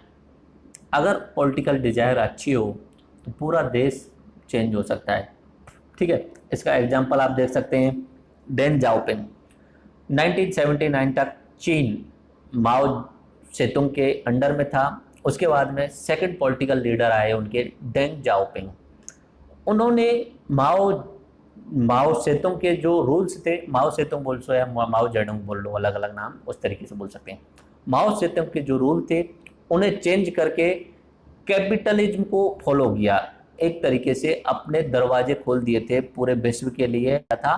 1979 में उनकी पॉलिटिकल डिजायर के कारण चाइना ने एक अलग ट्रैक पकड़ लिया, अलग रेस पकड़ ली और इंडिया से आज 5 गुना ज्यादा हो गया। वो पॉलिटिकल डिजायर थी डेंग जाओपिंग की। अगर हमारे इंडिया में उस समय लोग पॉलिटिकल डिजायर चाहते तो इंडिया भी उनकी तरह आगे निकल सकता था। तो एक अकेला नेता पूरे देश को चेंज कर सकता है। इसका एग्जाम्पल आप सर्च करना, सिंगापुर के जो फाउंडर थे उनका नाम सर्च करना, और उन्होंने एक बिल्कुल जीरो लेवल के एक छोटे से शहर को पूरे विश्व में बैंकिंग का हब बनवा दिया था और बहुत टॉप पर कैपिटा इनकम, अच्छी लाइफ स्टाइल वाला देश बना दिया था सिंगापुर। ठीक है, तो ऐसे ही अपने पंडित जवाहरलाल नेहरू, उन्होंने भी बहुत सारे चेंज किए थे। अब भी आज का जो इंडिया चल रहा है वो पंडित जवाहरलाल नेहरू के ही रूल्स के हिसाब से चल रहा है। 1947 से 1964 तक उन्होंने 17 साल तक लगातार प्रधानमंत्री पद पर रहे थे। तो ज़्यादातर जितने भी रूल्स एंड रेगुलेशंस बनाए हैं उन्हीं के समय के बनाए हुए हैं। अभी नरेंद्र मोदी जी एक अच्छा कोशिश कर रहे हैं, कोशिश बहुत अच्छी कर रहे हैं, लेकिन उसका ग्राउंड लेवल पे अभी तक इम्प्लीमेंटेशन इतना ज़्यादा नहीं दिखा है, क्योंकि बहुत सारे बदलाव किए उन्होंने। तो हो सकता है धीरे धीरे वो बदलाव जो बड़े लेवल पे वो दिखने लगेंगे। तो और ओरिजिनली मेरे हिसाब से तो ऐसा लगता है कि अगर नरेंद्र मोदी सरकार अगले 5 साल और रही, मुझे नहीं पता रहेगी या नहीं रहेगी, आपकी कुछ भी डिजायर हो सकती है, पॉलिटिकल डिजायर, उससे कोई मतलब नहीं। आप किसी को वोट दें, मैं नरेंद्र मोदी का फेवर बिल्कुल नहीं कर रहा हूँ। ठीक है, मुझे अच्छे लगते हैं, मुझे लगता है कि हाँ सही कर रहे होंगे, तो मैं बात बोल रहा हूँ। अगर ये अगले 5 साल और रहे तो इंडिया का जो हिस्ट्री लिखी जाएगी वो 3 पार्ट में लिखी जाएगी नॉर्मली। 1947 से लेके 1991 तक की हिस्ट्री लिखी जाएगी, 1991 से लेके 2014 तक की, एंड 2014 से आगे। 1947 से लेके 1991 तक था, वो नेहरू एरा बोल सकते हैं, उसे नेहरू युग बोल सकते हैं, या लाइसेंस राज बोला जाता है। 1991 से 2014 तक का एलपीजी दौर, लिबरलाइजेशन, प्राइवेटाइजेशन एंड ग्लोबलाइजेशन का। Doctor Manmohan Singh and PV Narasimha Rao सरकार, उस समय उन्होंने एलपीजी भारत के रास्ते खोले थे। एंड 2014 में नरेंद्र मोदी सरकार। अगर 5 साल और रहे तो बहुत कुछ चेंज होने वाला है। ओके, तो ये कुछ नाम है, पीवी नरसिंह राव, जेपी नारायण। अगर राजनेता अकेला चाहे तो पूरा का पूरा देश बदल सकता है। तो ये होता है। उधर साइड में देखते हैं, नौकरशाहों के पास में सामान्यतः ऐसी शक्तियां नहीं होती बड़े लेवल पे, क्योंकि नौकरशाहों को राजनेताओं के अंडर में काम करना होता है। लेकिन नौकरशाह अपने स्तर पर बड़े बदलाव ला सकते हैं, क्योंकि उनको भी बहुत सारी शक्तियां जो हैं वो संविधान के तहत दी गई हैं, और लोग जो है वो नौकरशाहों को ज़्यादा मानते हैं एक एमपी एमएलए से ज़्यादा। ठीक है, तो अगर नौकरशाह यानी कोई अधिकारी या कोई कलेक्टर या कोई एसडीएम खुद से चाहे, ग्राउंड लेवल पे काम करना चाहे, तो बहुत कुछ चेंज कर सकता है। इंदौर के कलेक्टर साहब हैं पी नरहरि जी, उन्होंने इंदौर का पूरा कायाकल्प कर दिया है। ठीक है, एक व्यक्ति हैं, एक आईएएस अधिकारी हैं, नए ही आईएएस अधिकारी हैं, उनका नाम है आर्मस्ट्रॉन्ग पामे। इन्हें मिराकल मैन ऑफ मणिपुर कहा जाता है। Miracle man of Manipur. Manipur में छोटे से गांव तक सड़कों का जाल नहीं था। इन्हें चाहते तो राजनीतिक शक्तियों के ऊपर डिपेंड रह सकते थे, राजनेताओं के हाथ पैर जोड़ते कि यार यहाँ पे सड़क बनवा दो, ये करवा दो, लेकिन इन्होंने प्यूपिल्स की सड़क बनवा दी, यानी लोगों की मदद ली, खुद ने काम करना शुरू किया, खुद ने वहां पे जाके फिजिकली काम करना शुरू किया, एक भी पैसा पॉलिटिकली नहीं लिया और 70 किलोमीटर लंबी सड़क उन्होंने जनता की मदद से बनवा दी थी। क्योंकि एक चाहे अगर कलेक्टर चाहे तो वो बदलाव कर सकता है अगर उसकी डिजायर्स हो। तो बहुत सारे ऐसे नाम हैं, एक नाम है ओपी चौधरी जी, छत्तीसगढ़ के रायपुर के कलेक्टर रहे हैं वो भी, और वो अब अपना आईएएस से इस्तीफा दे चुके हैं, कलेक्टर से इस्तीफा दे चुके हैं और वो राजनीति में आ चुके हैं, बीजेपी पार्टी से जुड़ चुके हैं। तो ओपी चौधरी जी ने बहुत कुछ बदलाव किया अपने छत्तीसगढ़ में। ओके, उसके बाद में कुछ और आप सर्च मार लेना। स्मिता सबरवाल तेलंगाना की हैं, किरण बेदी जी हैं, नाम सुना होगा, इस समय गवर्नर हैं, राज्यपाल हैं। कहाँ की राज्यपाल हैं कमेंट बॉक्स में मुझे लिख देना, ठीक है। यूनियन टेरिटरी है वहाँ की, वो राज्यपाल हैं। राज्यपाल तो नहीं होंगी क्योंकि वहाँ पे यूनियन टेरिटरीज में उपराज्यपाल होता है, तो उपराज्यपाल हैं किसी यूनियन टेरिटरी की, नाम लिख के बताना मुझे कमेंट बॉक्स में। और अन्य देखते हैं, राजनेता नौकरशाहों को कार्य करने हेतु अच्छा प्लेटफॉर्म प्रोवाइड करा सकते हैं, जो कि नरेंद्र मोदी सरकार करती है, बहुत अच्छे तरीके से करती है। नरेंद्र मोदी का सबसे अच्छा जो यूज, नरेंद्र मोदी जी सबसे अच्छा यूज करते हैं वो नौकरशाहों का बहुत अच्छे तरीके से यूज करते हैं। हमेशा कनेक्टेड रहते हैं सभी आईएएस अधिकारियों से, उनसे वार्तालाप करते रहते हैं, हर चीज़ पे उनके सुझाव मांगते रहते हैं। जब नरेंद्र मोदी जी की सरकार बनी थी तो उन्होंने पहला काम ये किया था, सभी आईएएस अधिकारियों को बुला के उनके साथ में मीटिंग की थी और उनको अपने कार्य करने का तरीका बताया था। क्योंकि ग्राउंड लेवल पे इम्प्लीमेंटेशन जो कराना है वो आईएएस अधिकारियों को ही कराना है। तो अगर नौकर राजनेता चाहें तो वो अच्छे लेवल पे इन नौकरशाहों का यूज ले सकते हैं। ओके, एक अकेला नौकरशाह किसी भी तंत्र को बदल कर रख सकता है, जैसे कि टीएन सेशन का मैंने आपको नाम बताया था, चीफ इलेक्शन कमीशन रहे थे, मुख्य चुनाव आयुक्त रहे थे 1990 के आसपास में। राजनेता सामान्यतः नौकरशाह नहीं बनते हैं। राजनेता जो होते हैं वो तो कहाँ से बन जाएंगे यार, एक फिक्स उम्र होती है, टेन्योर होता है कि 32 साल की उम्र तक आप एग्जाम दे सकते हो आईएएस का, 35 तक आरएएस का एग्जाम दे सकते हो। तो राजनेता तो कभी भी एग्जाम देने का कोशिश भी नहीं करते हैं और पास भी नहीं होंगे राजनेता, सीधी सी बात है। बहुत कम कंडीशंस में पास होंगे पॉलिटिकल लीडर्स, खुद पढ़े लिखे नहीं होते, राजनेता बहुत ज़्यादा अनपढ़ है यहाँ पे इंडिया में। ओके, उसके अलावा कोई भी नौकरशाह राजनेता बन सकता है। कोई नौकरशाह आईएएस अधिकारी है, वो चाहे तो अपनी नौकरी से इस्तीफा देके पॉलिटिक्स में आ सकता है। इंडियन लोकतंत्र है, यहाँ पे लोगों का तंत्र है, तो वहाँ पे आप इस्तीफा देके आ सकते हैं, किसी भी पार्टी से जुड़ सकते हैं। जैसे कि Arvind Kejriwal Indian revenue service में थे, भारतीय राजस्व विभाग में थे, इस्तीफा दिया, उसके बाद में एनजीओज में काम किया उन्होंने, रेमन मैग्सेसे अवार्ड भी मिला उन्हें, और उसके बाद में उन्होंने अन्ना टीम में काम किया और आम आदमी पार्टी बनाई और इस समय दिल्ली के मुख्यमंत्री हैं। किरण बेदी आईपीएस थी, एनजीओ में काम किया, टीम अन्ना में काम किया अरविंद केजरीवाल के साथ में। उसके बाद में उन्होंने दिल्ली से चुनाव लड़ा, लेकिन चुनाव में सफलता नहीं मिली, तो इस समय वो उपराज्यपाल हैं किसी यूनियन टेरिटरी, जो कि मैं आपको बता नहीं रहा हूँ, आपको कमेंट बॉक्स में लिखना है। अजीत जोगी जी आईएएस थे और उन्होंने आईएएस का पद त्याग के राजनीति में आए और वो मुख्यमंत्री बने थे। अजीत जोगी छत्तीसगढ़ के मुख्यमंत्री बने थे। उसके अलावा ओपी चौधरी आईएएस अधिकारी थे, अभी तक 1 महीने पहले ही उन्होंने इस्तीफा दिया है और अब वो राजनीति में आ गए हैं। लोगों की ऐसा लगता है कि अगर वो कंटिन्यूस राजनीति में रहे तो छत्तीसगढ़ के मुख्यमंत्री बन जाएंगे अगले 10-12 साल में। ओके, राजनीतिक दल आरटीआई के अंदर नहीं आते, ये इंपॉर्टेंट फैक्ट है, आपको याद रखना है। राजनीतिक दल कभी राइट टू इन्फॉर्मेशन के तहत नहीं आते, यानी राजनीतिक जो दल हैं वो अपनी चंदा वगैरह उनके बारे में पूरी जानकारी नहीं देते हैं। नौकरशाह आरटीआई के अधीन आते हैं। नौकरशाहों की सारी जो चीज़ें हैं कोई भी व्यक्ति उनसे पूछ सकता है कि उनकी संपत्ति कहाँ से आई, कैसे आई, ये सारी चीज़ें। ओके, राजनेता नौकरशाहों के जैसे कार्य कर सकते हैं, राजनेता चाहे तो। राजनेता चाहे, नौकरशाह का मतलब क्या होता है, एक चुस्त और तंदुरुस्त व्यक्ति जो 24 आवर्स बिल्कुल प्लानिंग यानी एग्जीक्यूशन मोड में चलता रहे, जब भी चाहे तुरंत किसी भी कानून बनाओ और कार्यान्वयन करो। इस तरीके से जो आईएएस अधिकारी होते हैं वो थोड़े से एक्टिव ज़्यादा होते हैं। तो राजनेता भी चाहें तो नौकरशाहों की तरह काम कर सकते हैं, जैसे कि सीएम ऑफ आंध्र प्रदेश के जो मुख्यमंत्री हैं चंद्रबाबू नायडू, बहुत ही अच्छे लेवल के वो राजनेता हैं और वो एक तरीके से ब्यूरोक्रेट्स की तरह काम करते हैं, सीईओ चीफ एग्जीक्यूटिव ऑफिसर की तरह काम करते हैं। ओके, उसके अलावा नौकरशाह कई मौकों पर उच्च कोटि के राजनेता साबित हो जाते हैं। ये आपको मैं बता चुका हूँ। अपना अरविंद केजरीवाल वगैरह भी आ सकते हैं। एक जेएफ रेवरियन नाम से एक आईपीएस अधिकारी थे, उन्होंने बहुत कुछ बदलाव किया। 1980 में जब पंजाब में इंसर्जेंसी चल रही थी, पंजाब में सिख दंगे हुए थे, तो इंसर्जेंसी जो चल रही थी वहाँ पे, तो उस समय इन्हें लगाया गया था, जेएफ रेवेरो को लगाया गया था, आईपीएस को, इंदिरा गांधी जी के द्वारा, और उन्होंने वहाँ पे पंजाब में जो इंसर्जेंसी थी उसको पूर्ण रूप से दबा दिया गया था। ठीक है, वहाँ पे कोई सरकार नहीं थी, यही सब सर्वे सर्वा थे पूरे पंजाब के उस समय के लिए। आगे यहाँ पे कुछ मैंने कुछ कार्टून जोड़ लिए हैं जो आपके समझने में और इम्पोर्टेंट रह सकते हैं। मैंने अलग अलग अखबारों से उठाए, समझने की कोशिश करो 2-3 कार्टूनों को। ओके, ये कार्टून देखिए, ये राजनेताओं के हैं, इस साइड में पॉलिटिक्स के कार्टून है। राजनेताओं के कार्टून में यहाँ पे कुछ लिखा हुआ है, देखो यहाँ पे कोई एक संगीत का बज रहा है, पुराने जमाने पे ऐसे ही म्यूजिक सिस्टम होते थे। इसमें आवाज आ रही है भ्रष्टाचार और हंगामा। ठीक है, संगीतकार बदल गए लेकिन धुन तो लगभग वही है। यह बीबीसी का कार्टून है। यानी कि अपने इंडिया में सिस्टम ऐसा है कि पार्टी कोई भी रही हो लेकिन सिस्टम यही चलता रहता है, भ्रष्टाचार भी रहते हैं और हंगामा भी चलता रहता है। अब राजस्थान में बीजेपी पार्टी है, हो सकता है अगली बार कांग्रेस आ जाए, लेकिन सिस्टम में कोई खास चेंज नहीं होने वाला है, वही भ्रष्टाचार और वही हंगामा।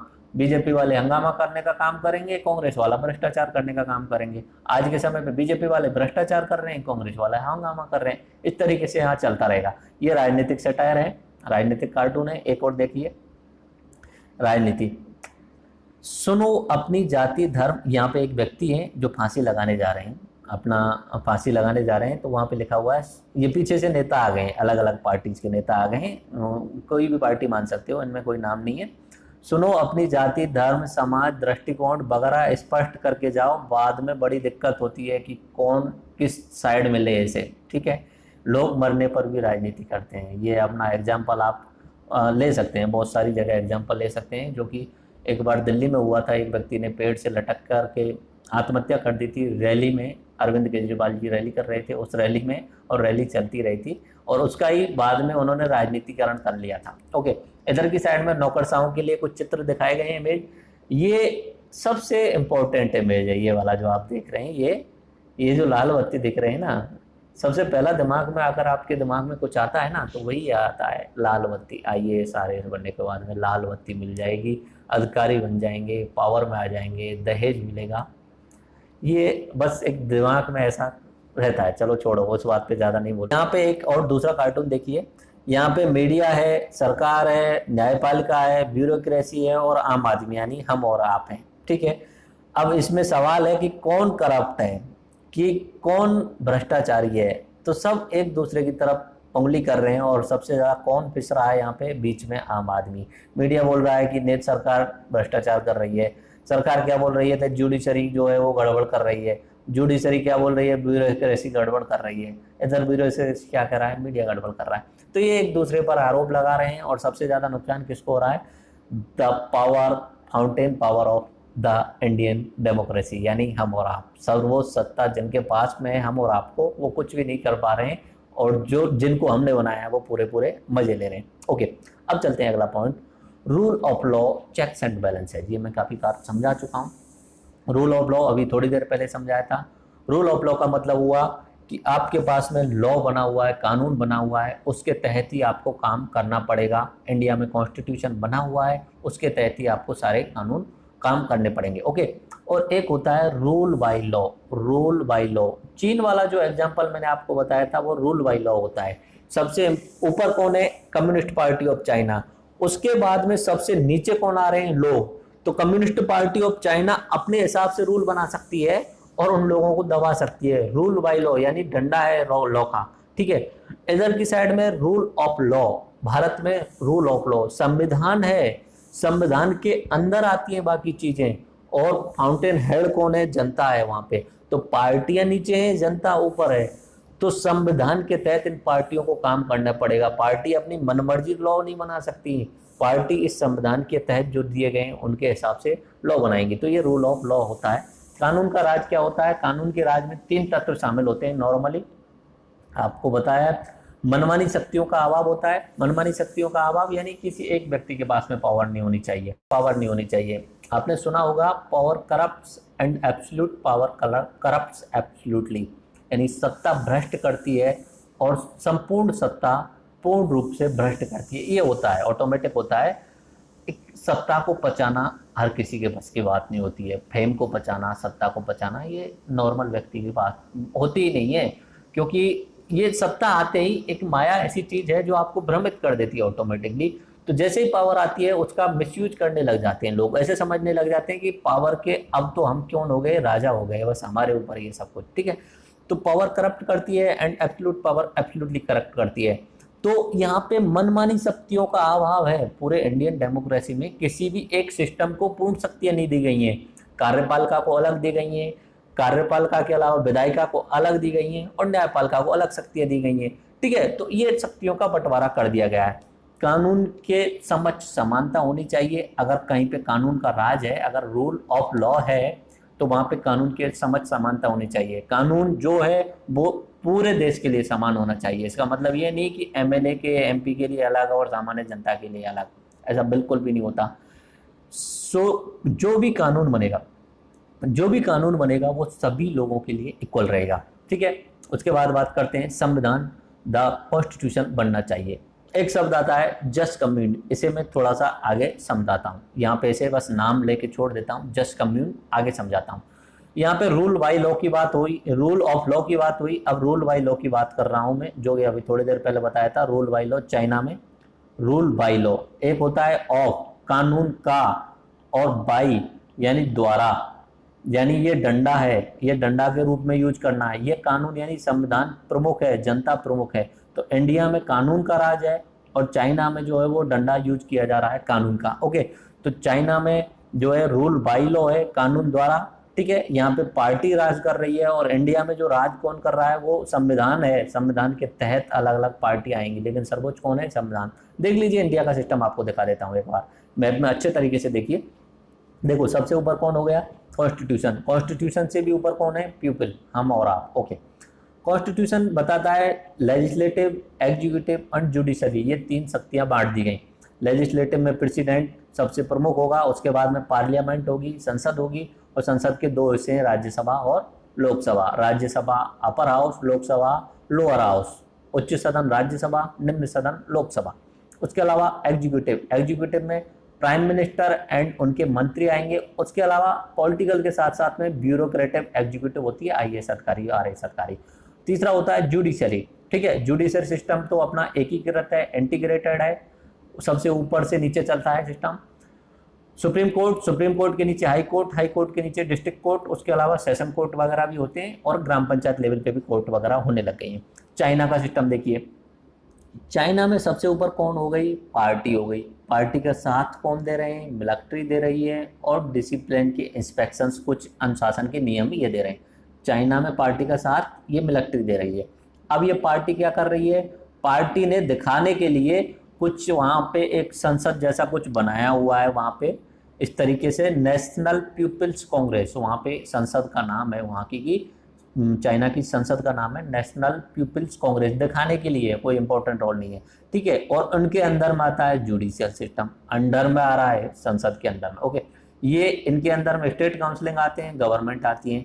तो सबसे ऊपर कौन हो गया, पार्टी हो गई, पार्टी के साथ में मिलिट्री, और बाकी पीपल कहाँ है, सबसे नीचे के नीचे। अच्छा, यहाँ के चाइना के नाम चला है, तो चाइना के प्रेसिडेंट का नाम तो आपको पता ही होगा, शी जिनपिंग। और चाइना के जो प्रधानमंत्री हैं उनका नाम मुझे आप कमेंट बॉक्स में बताना, जिनके साथ में नरेंद्र मोदी जी ने एक सेल्फी ली थी और वो काफ़ी ज़्यादा फेमस हुई थी, ठीक है। तो शी जिनपिंग राष्ट्रपति हैं चाइना के, और इन्होंने अभी एंटी करप्शन कैंपेन चलाया हुआ है चाइना में, यानी भ्रष्टाचार विरोधी। तो वो क्या करते हैं, अभी कोई भी व्यक्ति वहाँ पे चाइना में भ्रष्टाचार में अगर लिप्त पाया जा रहा है तो उसके पकड़ के एग्जीक्यूशन खत्म किया जा रहा है, या तो पूरी आजीवन कारावास दिया जा रहा है, या उन्हें फांसी की सजा दी जा रही है। चीन में ये सिस्टम है।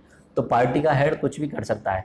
यदि किसी देश का लिखित संविधान नहीं है तो वहाँ जस्ट कम्यून व्यवस्था होती है, जस्ट कम्यून व्यवस्था, यानी कि पुराने समय से कुछ सिस्टम चला आ रहा होगा, उसके हिसाब से ही जस्ट कम्यून जैसा है वैसा ही सिस्टम चला आ रहा है। जस्ट कम्यून की व्यवस्था होती है। जैसे कि इंग्लैंड में वहाँ पे कोई लिखित संविधान नहीं है, तो वहाँ पे कौन सा सिस्टम हो गया, जस्ट कम्यून वाला सिस्टम हो गया, ओके।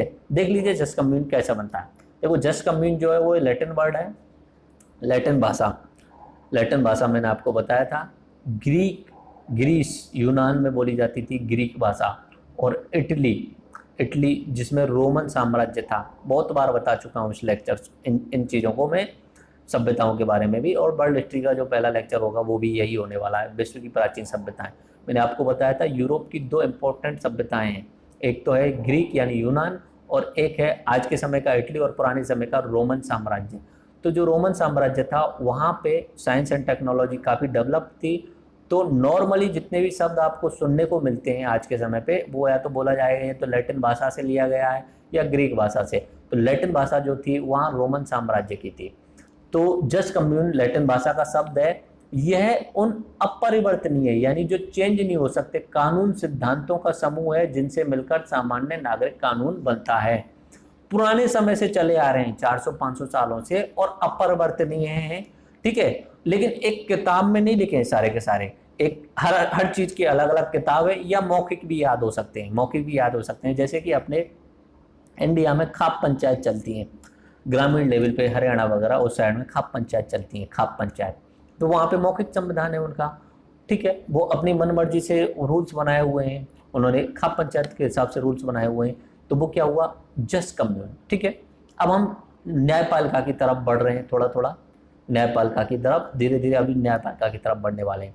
न्यायपालिका भारत में स्वतंत्र है, पूर्ण रूपेण स्वतंत्र है। एक शब्द आया है यहाँ पे स्टेरी डिसाइसिस, जिसे मैं आगे डिस्कस करूंगा पूर्ण रूपेण जब न्यायपालिका में आएंगे, क्योंकि ये न्यायपालिका का शब्द है। ओके, यहाँ पे आगे कुछ पॉइंट हैं कि एक लिखित संविधान के आवाम में ये तत्व मिल सकते हैं। जस कम्यून तो नाम ले दिया मैंने, तो अगर वहाँ पे जस कम्यून है तो वो कैसे बन रहा है जस कम्यून? या तो हो सकता है पारंपरिक कानून हो, कस्टमरी लॉज हो, या तो हो सकता है पारंपरिक कानून हो यानी कस्टमरी लॉज हो, जैसे कि यूके यूनाइटेड किंगडम में, तो वहाँ पे बहुत सारे पारंपरिक कानून है। ओके, उसके अलावा कन्वेंशनल वही पारंपरिक कानून, उसके अलावा स्टैट्यूटरी बोलेंगे इसे, वैधानिक कानून। कुछ समय पे एक स्पेशल कानून बनाया, अगले 1, 2, 4, 5 साल में एक और किसी चीज के लिए कानून बनाया, लेकिन संविधान नहीं बनाया, एक किताब नहीं बनाई है, अलग अलग कानून अलग अलग चीजों के लिए बनाए गए हैं। या हो सकता है न्यायाधीश द्वारा निर्मित कोई कानून हो, कहीं पे कोई केस हुआ, उस केस में न्यायाधीश ने कुछ निर्णय सुनाया तो उसका ही कानून बन जाता है, ठीक है। और एक हो सकता है अंतर्राष्ट्रीय कानून का पालन कर रहे हो। देखो, केस लॉज, यहाँ पे न्यायाधीश निर्मित कानून वाली बात आई है, यहाँ पे न्यायाधीश के द्वारा निर्मित। जो अपना जुडिशियरी सिस्टम होता है उसमें जज होते हैं, जज जो निर्णय सुनाते हैं, उसके अलावा वकीलें होते हैं जो दलील देते हैं, वकील जो होते हैं वो केस लड़ते हैं। तो एक अच्छा वकील उसे माना जाता है जिसके पास में किताबों का अंबार हो। किसी वकील के घर जाना तो वकील के घर में देखना, एक वहाँ पे बहुत बड़ा सा अलमारी होगा और उस अलमारी में बहुत सी किताबें जमा के करीने से रखी होंगी, बहुत अच्छे तरीके से जमा के रखी होती हैं। मुझ जैसे लोगों का दिमाग खराब हो जाता है कि ऐसे कैसे पढ़ लेते होंगे। एक्चुअली वो सारी किताबों को पढ़ते नहीं हैं, वो उनमें होता है केस लॉज, यानी पुराने जो केस हैं उनमें जज ने क्या निर्णय सुनाया है उनकी किताबें होती हैं वो। अब जब भी कोई भी उनके पास में कोई केस लेके आता है कोई भी व्यक्ति, और वो बोलता है कि मेरा केस इस तरीके का है, तो वो वकील क्या करता है, अपनी उन बुक्स में से उस जैसा केस कभी पुराने समय पे अगर कहीं पे भी निर्णय सुनाया गया है तो उस केस को निकालता है और उस केस में से उस व्यक्ति के लिए अच्छी अच्छी दलीलें जज के सामने प्रस्तुत करता है। तो वो केस लॉज होता है। एक अच्छा वकील वो होता है जो केस लॉज का अच्छे ढंग से अध्ययन करता है। वो जो बुक रखी रहती है वो इतनी ज़्यादा इंपॉर्टेंट नहीं होती है, वो केस लॉज होते हैं। हर जगह पे कुछ ना कुछ केस लॉज बनते रहते हैं कि अपने, जैसे कि आप सुनते रहते होंगे, कोई भी अपना हाई कोर्ट या सुप्रीम कोर्ट ले लीजिए, सुप्रीम कोर्ट हर 5-6 दिन में कुछ ना कुछ नया निर्णय सुना देती है। अब वो निर्णय सुनाया तो किसी ना किसी केस पे सुनाया, जैसे ट्रिपल तलाक वाला कानून था, उस पर उन्होंने निर्णय सुना दिया, तो वो केस लॉ हो गया। उसके पक्ष की दलीलें उन्होंने बोली होंगी, विपक्ष की दलीलें बोली होंगी, और फाइनल में उन्होंने क्या निर्णय सुनाया। अब इस निर्णय का वकील अध्ययन भी करते हैं, क्योंकि आगे अगर ऐसा कोई केस आता है तो उसमें अपने पॉजिटिव पॉइंट वो जज के सामने सुनाने वाले हैं। ओके, चलो ये बात करते हैं। यहाँ पे अंतर्राष्ट्रीय कानून कुछ भी हो सकते हैं, जैसे UNCLOS United Nations convention laws on sea, यानी समुद्र पर यूनाइटेड नेशंस के कुछ लॉज होते हैं। अब यहाँ से एक बात आई है दक्षिण चीन सागर की। वैसे तो मैं आपको बता चुका हूँ, अपना साउथ चाइना सी में चीन क्या कर रहा है, वहाँ पे जाके बीच में कृत्रिम आइलैंड यानी कृत्रिम द्वीप बना रहा है और उन पर कब्जा कर रहा है। तो जिससे उसके आसपास के जो देश हैं, फिलीपींस, जापान, वियतनाम, ये सब नाराज हो रहे हैं।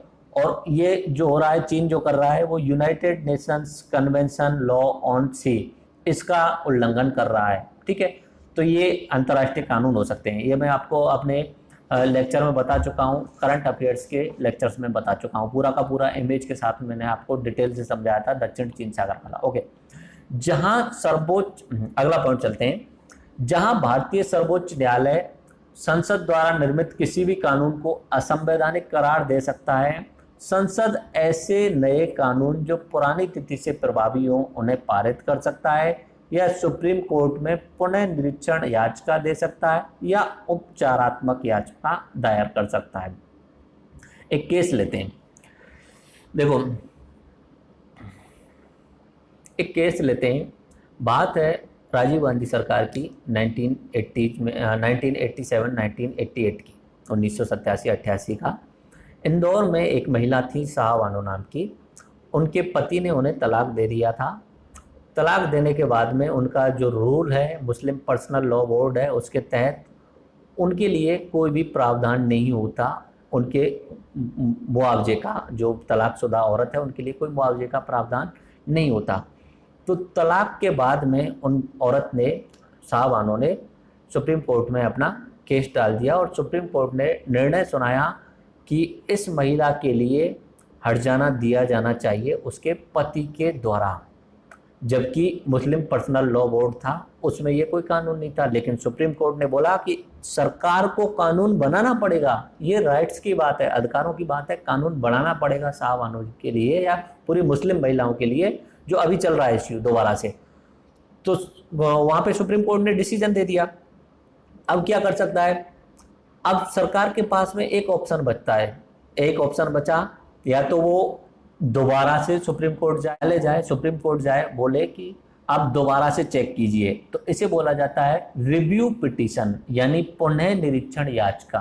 कोई भी व्यक्ति को अगर सुप्रीम कोर्ट ने फांसी की सजा दे दी या आजीवन कारावास दे दिया, तो वकीलों की मदद से वह व्यक्ति रिव्यू पिटीशन लगा सकता है कि आपने मुझे गलत निर्णय सुनाया है, एक बार फिर से चेक कीजिए। तो वो होता है रिव्यू पिटीशन।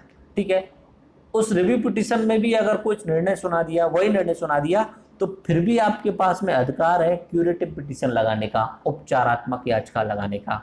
ठीक है, ये क्यूरेटिव पिटीशन लास्ट होती है, उपचारात्मक याचिका लास्ट होती है, इसके बाद में आप कोई याचिका नहीं लगा सकते। ठीक है, तो सबसे पहले अगर कोई निर्णय सुनाया तो उसके खिलाफ में आप रिव्यू पिटीशन लगा सकते हैं। रिव्यू पिटीशन के अपोजिट में भी आप क्यूरेटिव पिटीशन लगा सकते हैं। अब सरकार ने ना तो रिव्यू पिटीशन लगाया, ना क्यूरेटिव पिटीशन लगाया, ना क्यूरेटिव पिटीशन लगाया। ठीक है, सरकार ने क्या किया, जो सर्वोच्च न्यायालय ने, सुप्रीम कोर्ट ने जो निर्णय सुनाया था उससे बैक डेट में जाते हुए एक कानून बना दिया राजीव गांधी सरकार ने मुसलमानों को खुश करने के लिए, और जो सुप्रीम कोर्ट का जो डिसीजन था वो खत्म हो गया उस कानून के बनने के साथ में। ओके, तो यहाँ से आप याद रख सकते हैं कि जो अपना दोनों सिस्टम आ गए यहाँ पे, एक तो सुप्रीम कोर्ट हो गया और इधर की साइड में संसद हो गया, तो इनमें आपस में लड़ाई भी चलती रहती है। संसद ने कोई कानून बनाया तो कानून को चेक कर सकता है सुप्रीम कोर्ट। ठीक है, सुप्रीम कोर्ट ने कोई अगर डिसीजन सुनाया तो उस डिसीजन को बैक डेट से संसद बदल भी सकता है, लेकिन नॉर्मली इतना कम होता है, इतना आपस में झगड़े नहीं होते, क्योंकि एक दूसरे के वो कानून अधिकारों का उल्लंघन नहीं करते हैं। ओके, आगे चलते हैं। एग्जाम्पल एनजेसी विवाद है and Shah Bano case. NJC national judiciary appointment commission, आपको पता ही होगा, ये नरेंद्र मोदी सरकार लेके आई थी एंड इसको सुप्रीम कोर्ट के द्वारा नल एंड वॉइड घोषित कर दिया गया था। वायरस ऑफ ए लॉ, ये नाम आपने सुना होगा, किसी कानून का अधिकार की अवधारणा, किसी कानून के अधिकार की अवधारणा। वायरस ऑफ लॉ, अगर कानून उन अधिकारों के तहत बना है तो सही है, अगर वो उन अधिकारों से इतर जा रहा है, उनसे बाहर जा रहा है, तो उसे अल्ट्रा वायरस घोषित किया जा सकता है। जैसे कि एनजेएसी हुआ था, नेशनल जुडिशरी अपॉइंटमेंट कमीशन। सरकार ने, नरेंद्र मोदी सरकार ने जजों की नियुक्ति के लिए एक कमीशन बनाने का प्लान किया। ठीक है, एनजेसी यानी न्यायिक जुडिशरी न्यायिक appointment commission, national judiciary appointment commission, ये बनाने का प्लान किया। उससे पहले चलता था कॉलेजियम सिस्टम, जो सुप्रीम कोर्ट के वरिष्ठ जो जज होते थे वही मिलके अगले जज का निर्णय कर लेते थे। तो सरकार कहती थी कि इसमें हमारी भी भागीदारी होनी चाहिए, लेकिन यहाँ पे उन्होंने जो एनजेएसी बनाया उसको सुप्रीम कोर्ट ने क्या कर दिया, नल एंड वॉइड। कैसे नल एंड वॉइड कर दिया, यह बोलते हुए कि this commission is ultra vires, यह तुम्हारे अधिकारों में नहीं है, किसी भी कानून के अधिकार की अवधारणा। वायरस है अगर, तो मतलब जो अधिकार है उसके तहत। वायरस का ध्यान रखना, VIRES स्पेलिंग है। जो आप नाम सुनते हो कभी कभी, निका वायरस या जीपा वायरस, जो भी आप सुनते हो, जीका वायरस और निपा वायरस, वो उनकी स्पेलिंग होती है VIRUS, और यहाँ पे जो स्पेलिंग है VIRES है। ठीक है, तो किसी कानून के अधिकार की अवधारणा, अगर संसद अपने अधिकार से आगे जाकर के कानून बना रहा है तो दैट इज अल्ट्रा वायरस, और उसे Supreme Court null and void घोषित कर सकती है, यानी अवैध घोषित कर सकती है। ओके, एक शब्द बताया था मैंने, पेरेंस पैट्रियाई की। पेरेंस पैट्रियाई का मतलब होता है राज्य राष्ट्र का पालक होता है। शब्द सुन के कुछ ऐसा लगा हो, सुन लीजिए ढंग से। The state is parent of the Nations, और शिशु को बचाने के लिए दखल दे सकता है। भोपाल में एक गैस कांड हुआ था। भोपाल में 1984 में गैस लीकेज हो गया था, एंड विदेशी कंपनी थी और बहुत सारे लोग उसमें मर गए थे, डेथ हो गई थी। तो उन लोगों की तरफ से, क्योंकि राज्य जो है वो पालक है राष्ट्र का, तो उन लोगों की तरफ से शिशु को बचाने के लिए सरकार को दखल देना पड़ेगा, सरकार को दखल देना चाहिए। तो भोपाल गैस कांड में भारत सरकार ने त्रासदी के शिकार लोगों की तरफ से केस लड़ा था। वहां पे इंडिविजुअली किसी ने केस नहीं लड़ा, वहां पे पर्टिकुलरली या इंडिविजुअली किसी ने केस नहीं लड़ा, सरकार ने उस कंपनी के खिलाफ केस लड़ा था। तो पेरेंट्स पैट्रिया के मतलब समझ में आया कि राज्य जो है वो जनता का पालक है। अगर जनता के साथ में अगर कुछ भी गड़बड़ हो रही है तो राज्य चाहे तो उनकी तरफ से केस लड़ सकता है। ये होता है पेरेंट्स पैट्रिया की। ये समझ लेना, राज्य राष्ट्र का पालक है, state is the parent of the nation, शिशु को बचाने के लिए दखल दे सकता है। एग्जाम्पल कौन सा है, भोपाल गैस कांड। अब आता है what is the system of checks and balances. ये मैं काफ़ी आपको बता चुका हूँ, इसमें कोई ज़्यादा दोबारा बताने की जरूरत नहीं है। ये इधर की साइड में है अपना विधायिका, इधर की साइड में है अपना कार्यपालिका, इधर की साइड में न्यायपालिका। ठीक है, ये तीनों आपस में एक दूसरे को चेक करते रहते हैं, बस चेक्स, इसी से बैलेंस बना रहता है। ये इंपॉर्टेंट भी है और जरूरी भी है। किसी एक व्यक्ति के हाथ में सत्ता नहीं रहना चाहिए, शक्ति का संतुलन बना रहना चाहिए। सीधा सा सिद्धांत है, शक्ति का संतुलन बना रहेगा तभी सिस्टम चलता रहेगा। इंपॉर्टेंट पॉइंट देख लीजिए यहाँ पे, रूल ऑफ लॉ के तहत ये होता है ऐसा सब कुछ। रूल बाय लॉ तो हो नहीं सकता जो चीन में चलता है। सत्ता भ्रष्ट करती है एंड संपूर्ण सत्ता भ्रष्ट करती है, यानी power tend to corrupt, absolute power corrupts absolutely. ठीक है, जैसे कि टीएन सेशन का, टीएन सेशन ने बदलाव तो अच्छे अच्छे किए।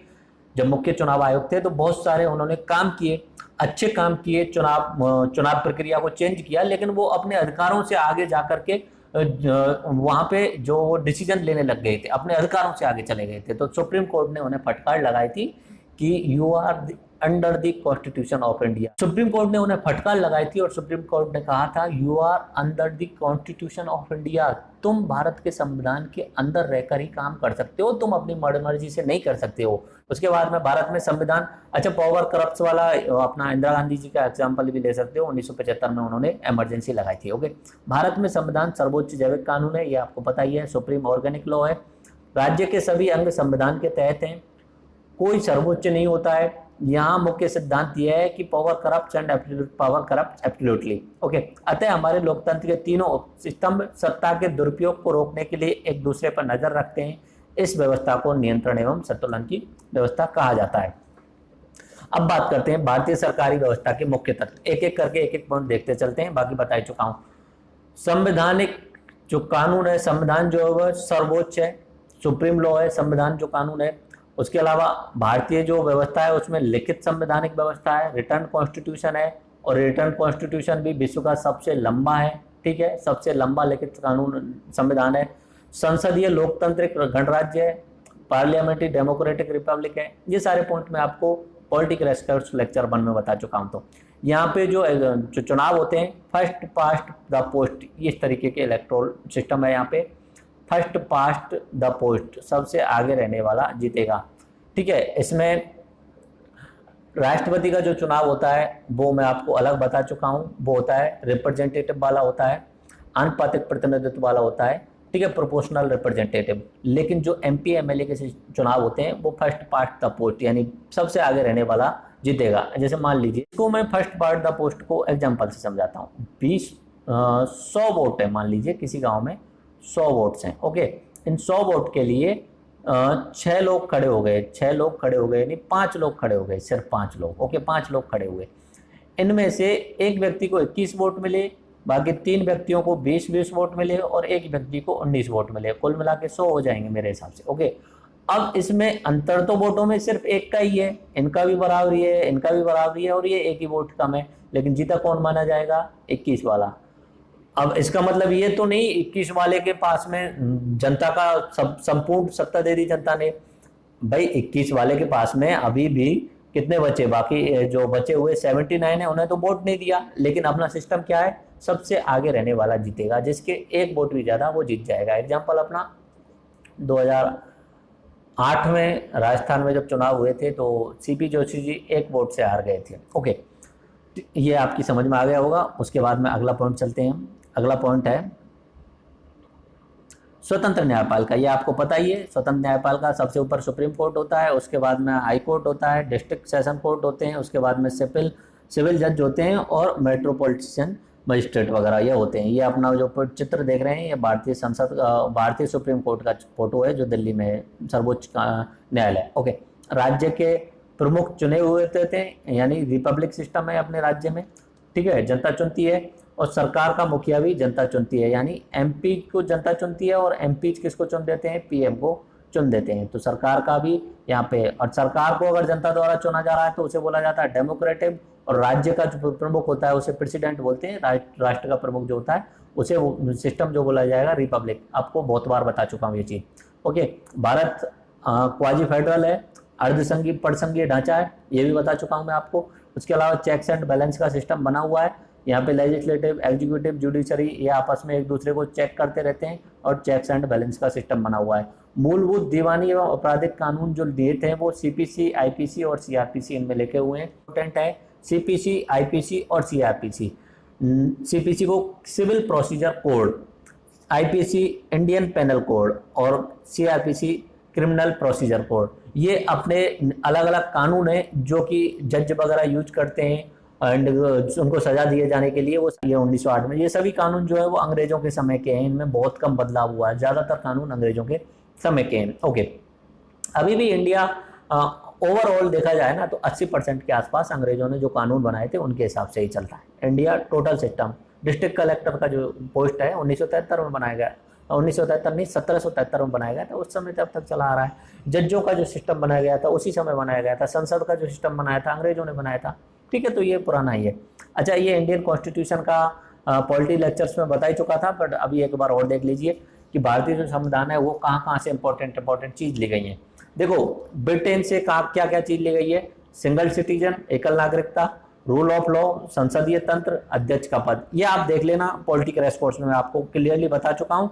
तो अगर आपको वहाँ जाके पढ़ना है तो अपना प्ले लिस्ट खोलना पॉलिटी का पहला लेक्चर इंट्रोडक्शन का, उसके बाद में क्रैश कोर्स, वहाँ पे सब चीज़ ये वाली बातें मैंने आपको ट्रिक्स के द्वारा बहुत अच्छे तरीके से समझाई थी। एक एक चीज़ आपको याद कराई थी। दक्षिण अफ्रीका का ट्रिक बताया था मैंने कि वहाँ क्रिकेट तो खेलते हैं लेकिन वो फाइनल में नहीं जीत पाते, तो उन्हें संविधान कुछ संशोधन करने की जरूरत है क्रिकेट में।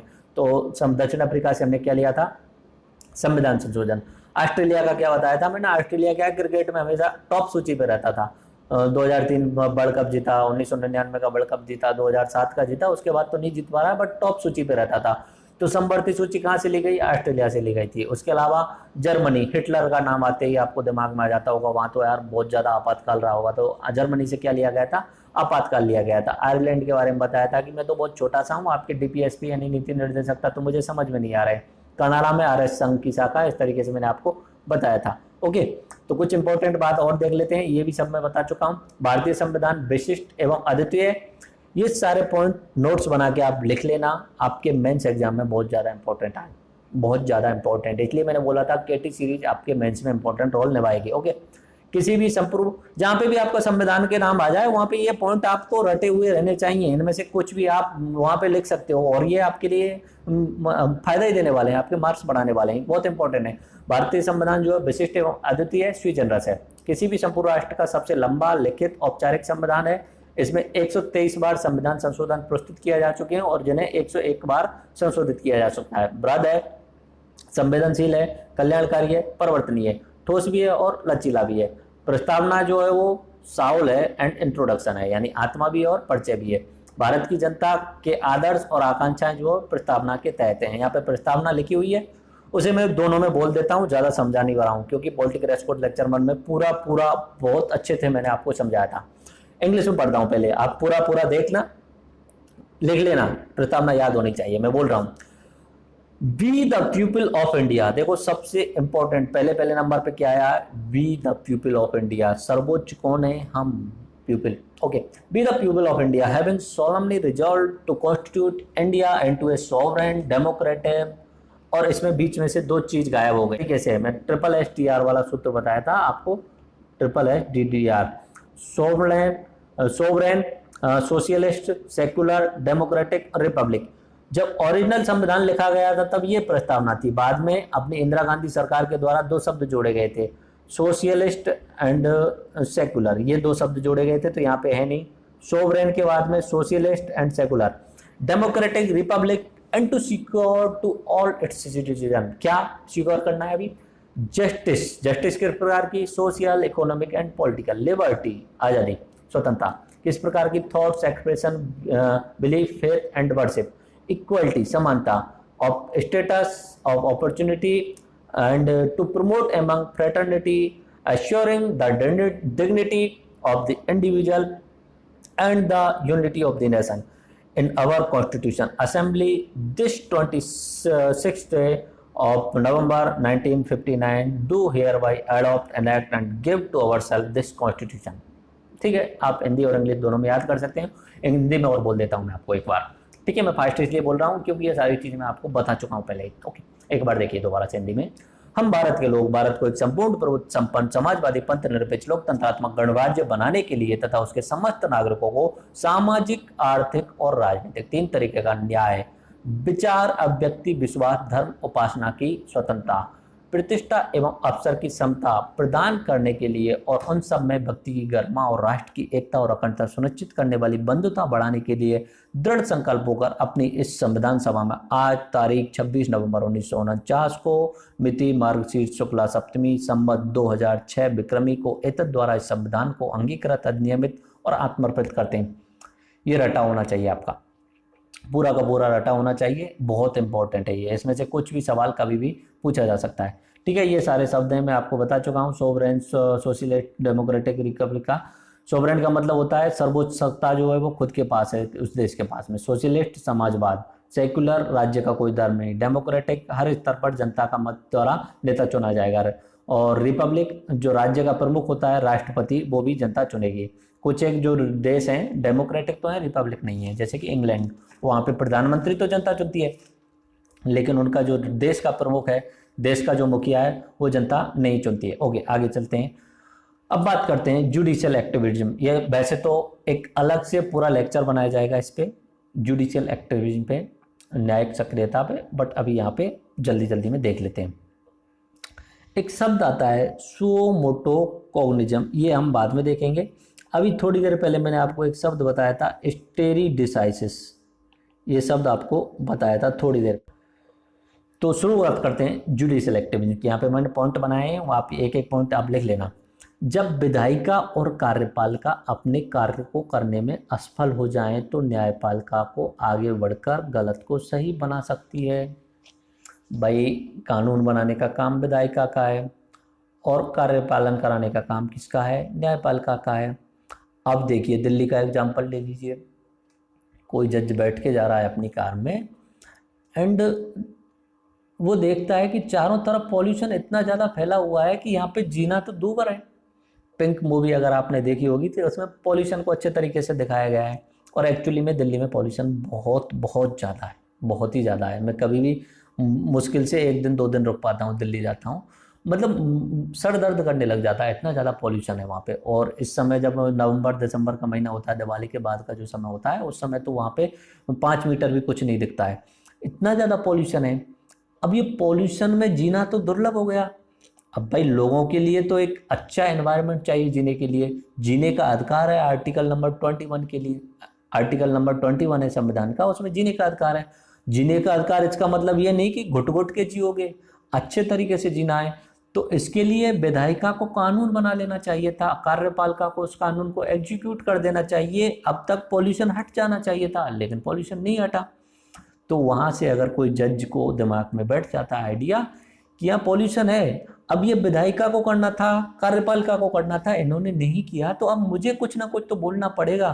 फिर वो न्यायपालिका एक कुछ ना कुछ डिसीजन सुनाती है, कुछ ना कुछ एक निर्देश देती है अपने विधायिका और सरकार को कि आप कोई जल्दी से जल्दी कानून बनाइए और हमने ये निर्देश दिए, इनका पालन करवाइए और इस पॉल्यूशन को हटवाइए।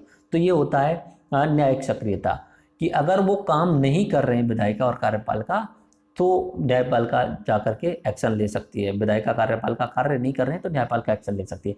न्यायपालिका का मुख्य कानून है कानून की विवेचना करना और संविधान की रक्षा करना। किंतु कभी किसी कानून को बनाने की तुरंत आवश्यकता पड़ जाए तो प्रक्रिया निर्देशित कर सकता है। तुरंत अगर आवश्यकता पड़ रही है तो अपना न्यायपालिका बोल सकता है। ओके, एक शब्द आता है लोकस स्टैंडाई, अधिस्थिति अवधारणा। लोकस स्टैंडाई का मतलब, लोकस स्टैंडाई का मतलब होता है कि अगर कोई केस करना चाहते हो आप, जैसे कि मैं आप केस करना चाहता हूँ, हमारे गांव में या हमारे सिटी में पोल्यूशन ज़्यादा हो गया, तो मैं उस सरकार के खिलाफ केस करना चाह रहा हूँ। या नदी में प्रदूषण ज़्यादा हो गया तो मैं सरकार के खिलाफ केस करना चाह रहा हूँ। तो लोकस स्टैंडाई एक तरीका होता था पुराने समय पे, उसमें जज आपसे पूछता था कि आप कौन हो। नदी है, नदी जा रही है, तुम्हें उससे क्या मतलब, तुम्हारा घर पे क्या प्रॉब्लम आ रही है उससे, ठीक है। अगर कहीं पे कोई केस हो गया तो उसमें यही पूछा जाता है नॉर्मली कि आप क्यों इसमें जुड़े हुए हो। तो उसका मतलब होता है आपकी क्या स्थिति है इस केस में। सबसे पहले ये सवाल पूछा जाता है कि आप केस में हिस्सा तो बन गए, कि आपकी स्थिति क्या है, अधि स्थिति। तो इसके कारण जो पुराने समय पे जो केस होते थे वो नॉर्मली अपने लेवल तक सीमित होते थे, लोगों के हितों का उनमें कोई इंटरेस्ट नहीं होता था, ठीक है। तो उसे बोलते हैं लोकस स्टैंडाई। व्यक्ति को यह साबित करना पड़ता है तर्क प्रस्तुत करने के लिए कि वह स्वयं मामले से जुड़ा हुआ है, तब पता चलेगा कि उसकी क्या स्थिति है। अतः जनहित के अनेक मामलों में सामान्यतः अच्छे नागरिक अपनी स्थिति अधि स्थिति साबित नहीं कर पाते। अभी एग्जाम्पल समझते हैं, जैसे कि आगरा का ताजमहल काला पड़ रहा है, तो वहाँ के सामान्य लोगों के दिमाग में यह आ रहा है कि यार कुछ तो करना चाहिए। अगर वो केस करेंगे सरकार के खिलाफ तो सबसे पहला सवाल पूछा जाएगा, बुदा यू आर, आपकी लोकस स्टैंडाई क्या है, अधि स्थिति क्या है, ठीक है। तो पुराने समय पे ऐसा नहीं था कि कोई भी सामान्य नागरिक कहीं भी जाके किसी भी लोग की हित के लिए वहाँ पे केस कर दे। लेकिन क्या हुआ, दिसंबर 1979 उसमें सुप्रीम कोर्ट के 2 जज थे, PN भगवती, नाम याद रखना, और BR कृष्ण अय्यर, नाम याद रखना है, बहुत इंपॉर्टेंट है। दिसंबर सन भले ही आप याद मत रखो। सुप्रीम कोर्ट के 2 जज थे, PN भगवती और BR कृष्ण अय्यर, ने इस शर्त को ढीला कर दिया और PIL की शुरुआत कर दी, पब्लिक इंटरेस्ट लिटिगेशन, यानी जनहित याचिका। अब आप भले ही उस केस में जुड़े नहीं हो, फिर भी अगर वो जनहित में है तो आप केस दायर कर सकते हैं सरकार के खिलाफ। आई बात समझ में। अगर अभी जयपुर में कहीं पे भी कोई प्राचीन विरासत को कहीं पे क्षति हो रही है तो आप उस क्षति के खिलाफ केस कर सकते हैं सरकार के खिलाफ में जाकर के।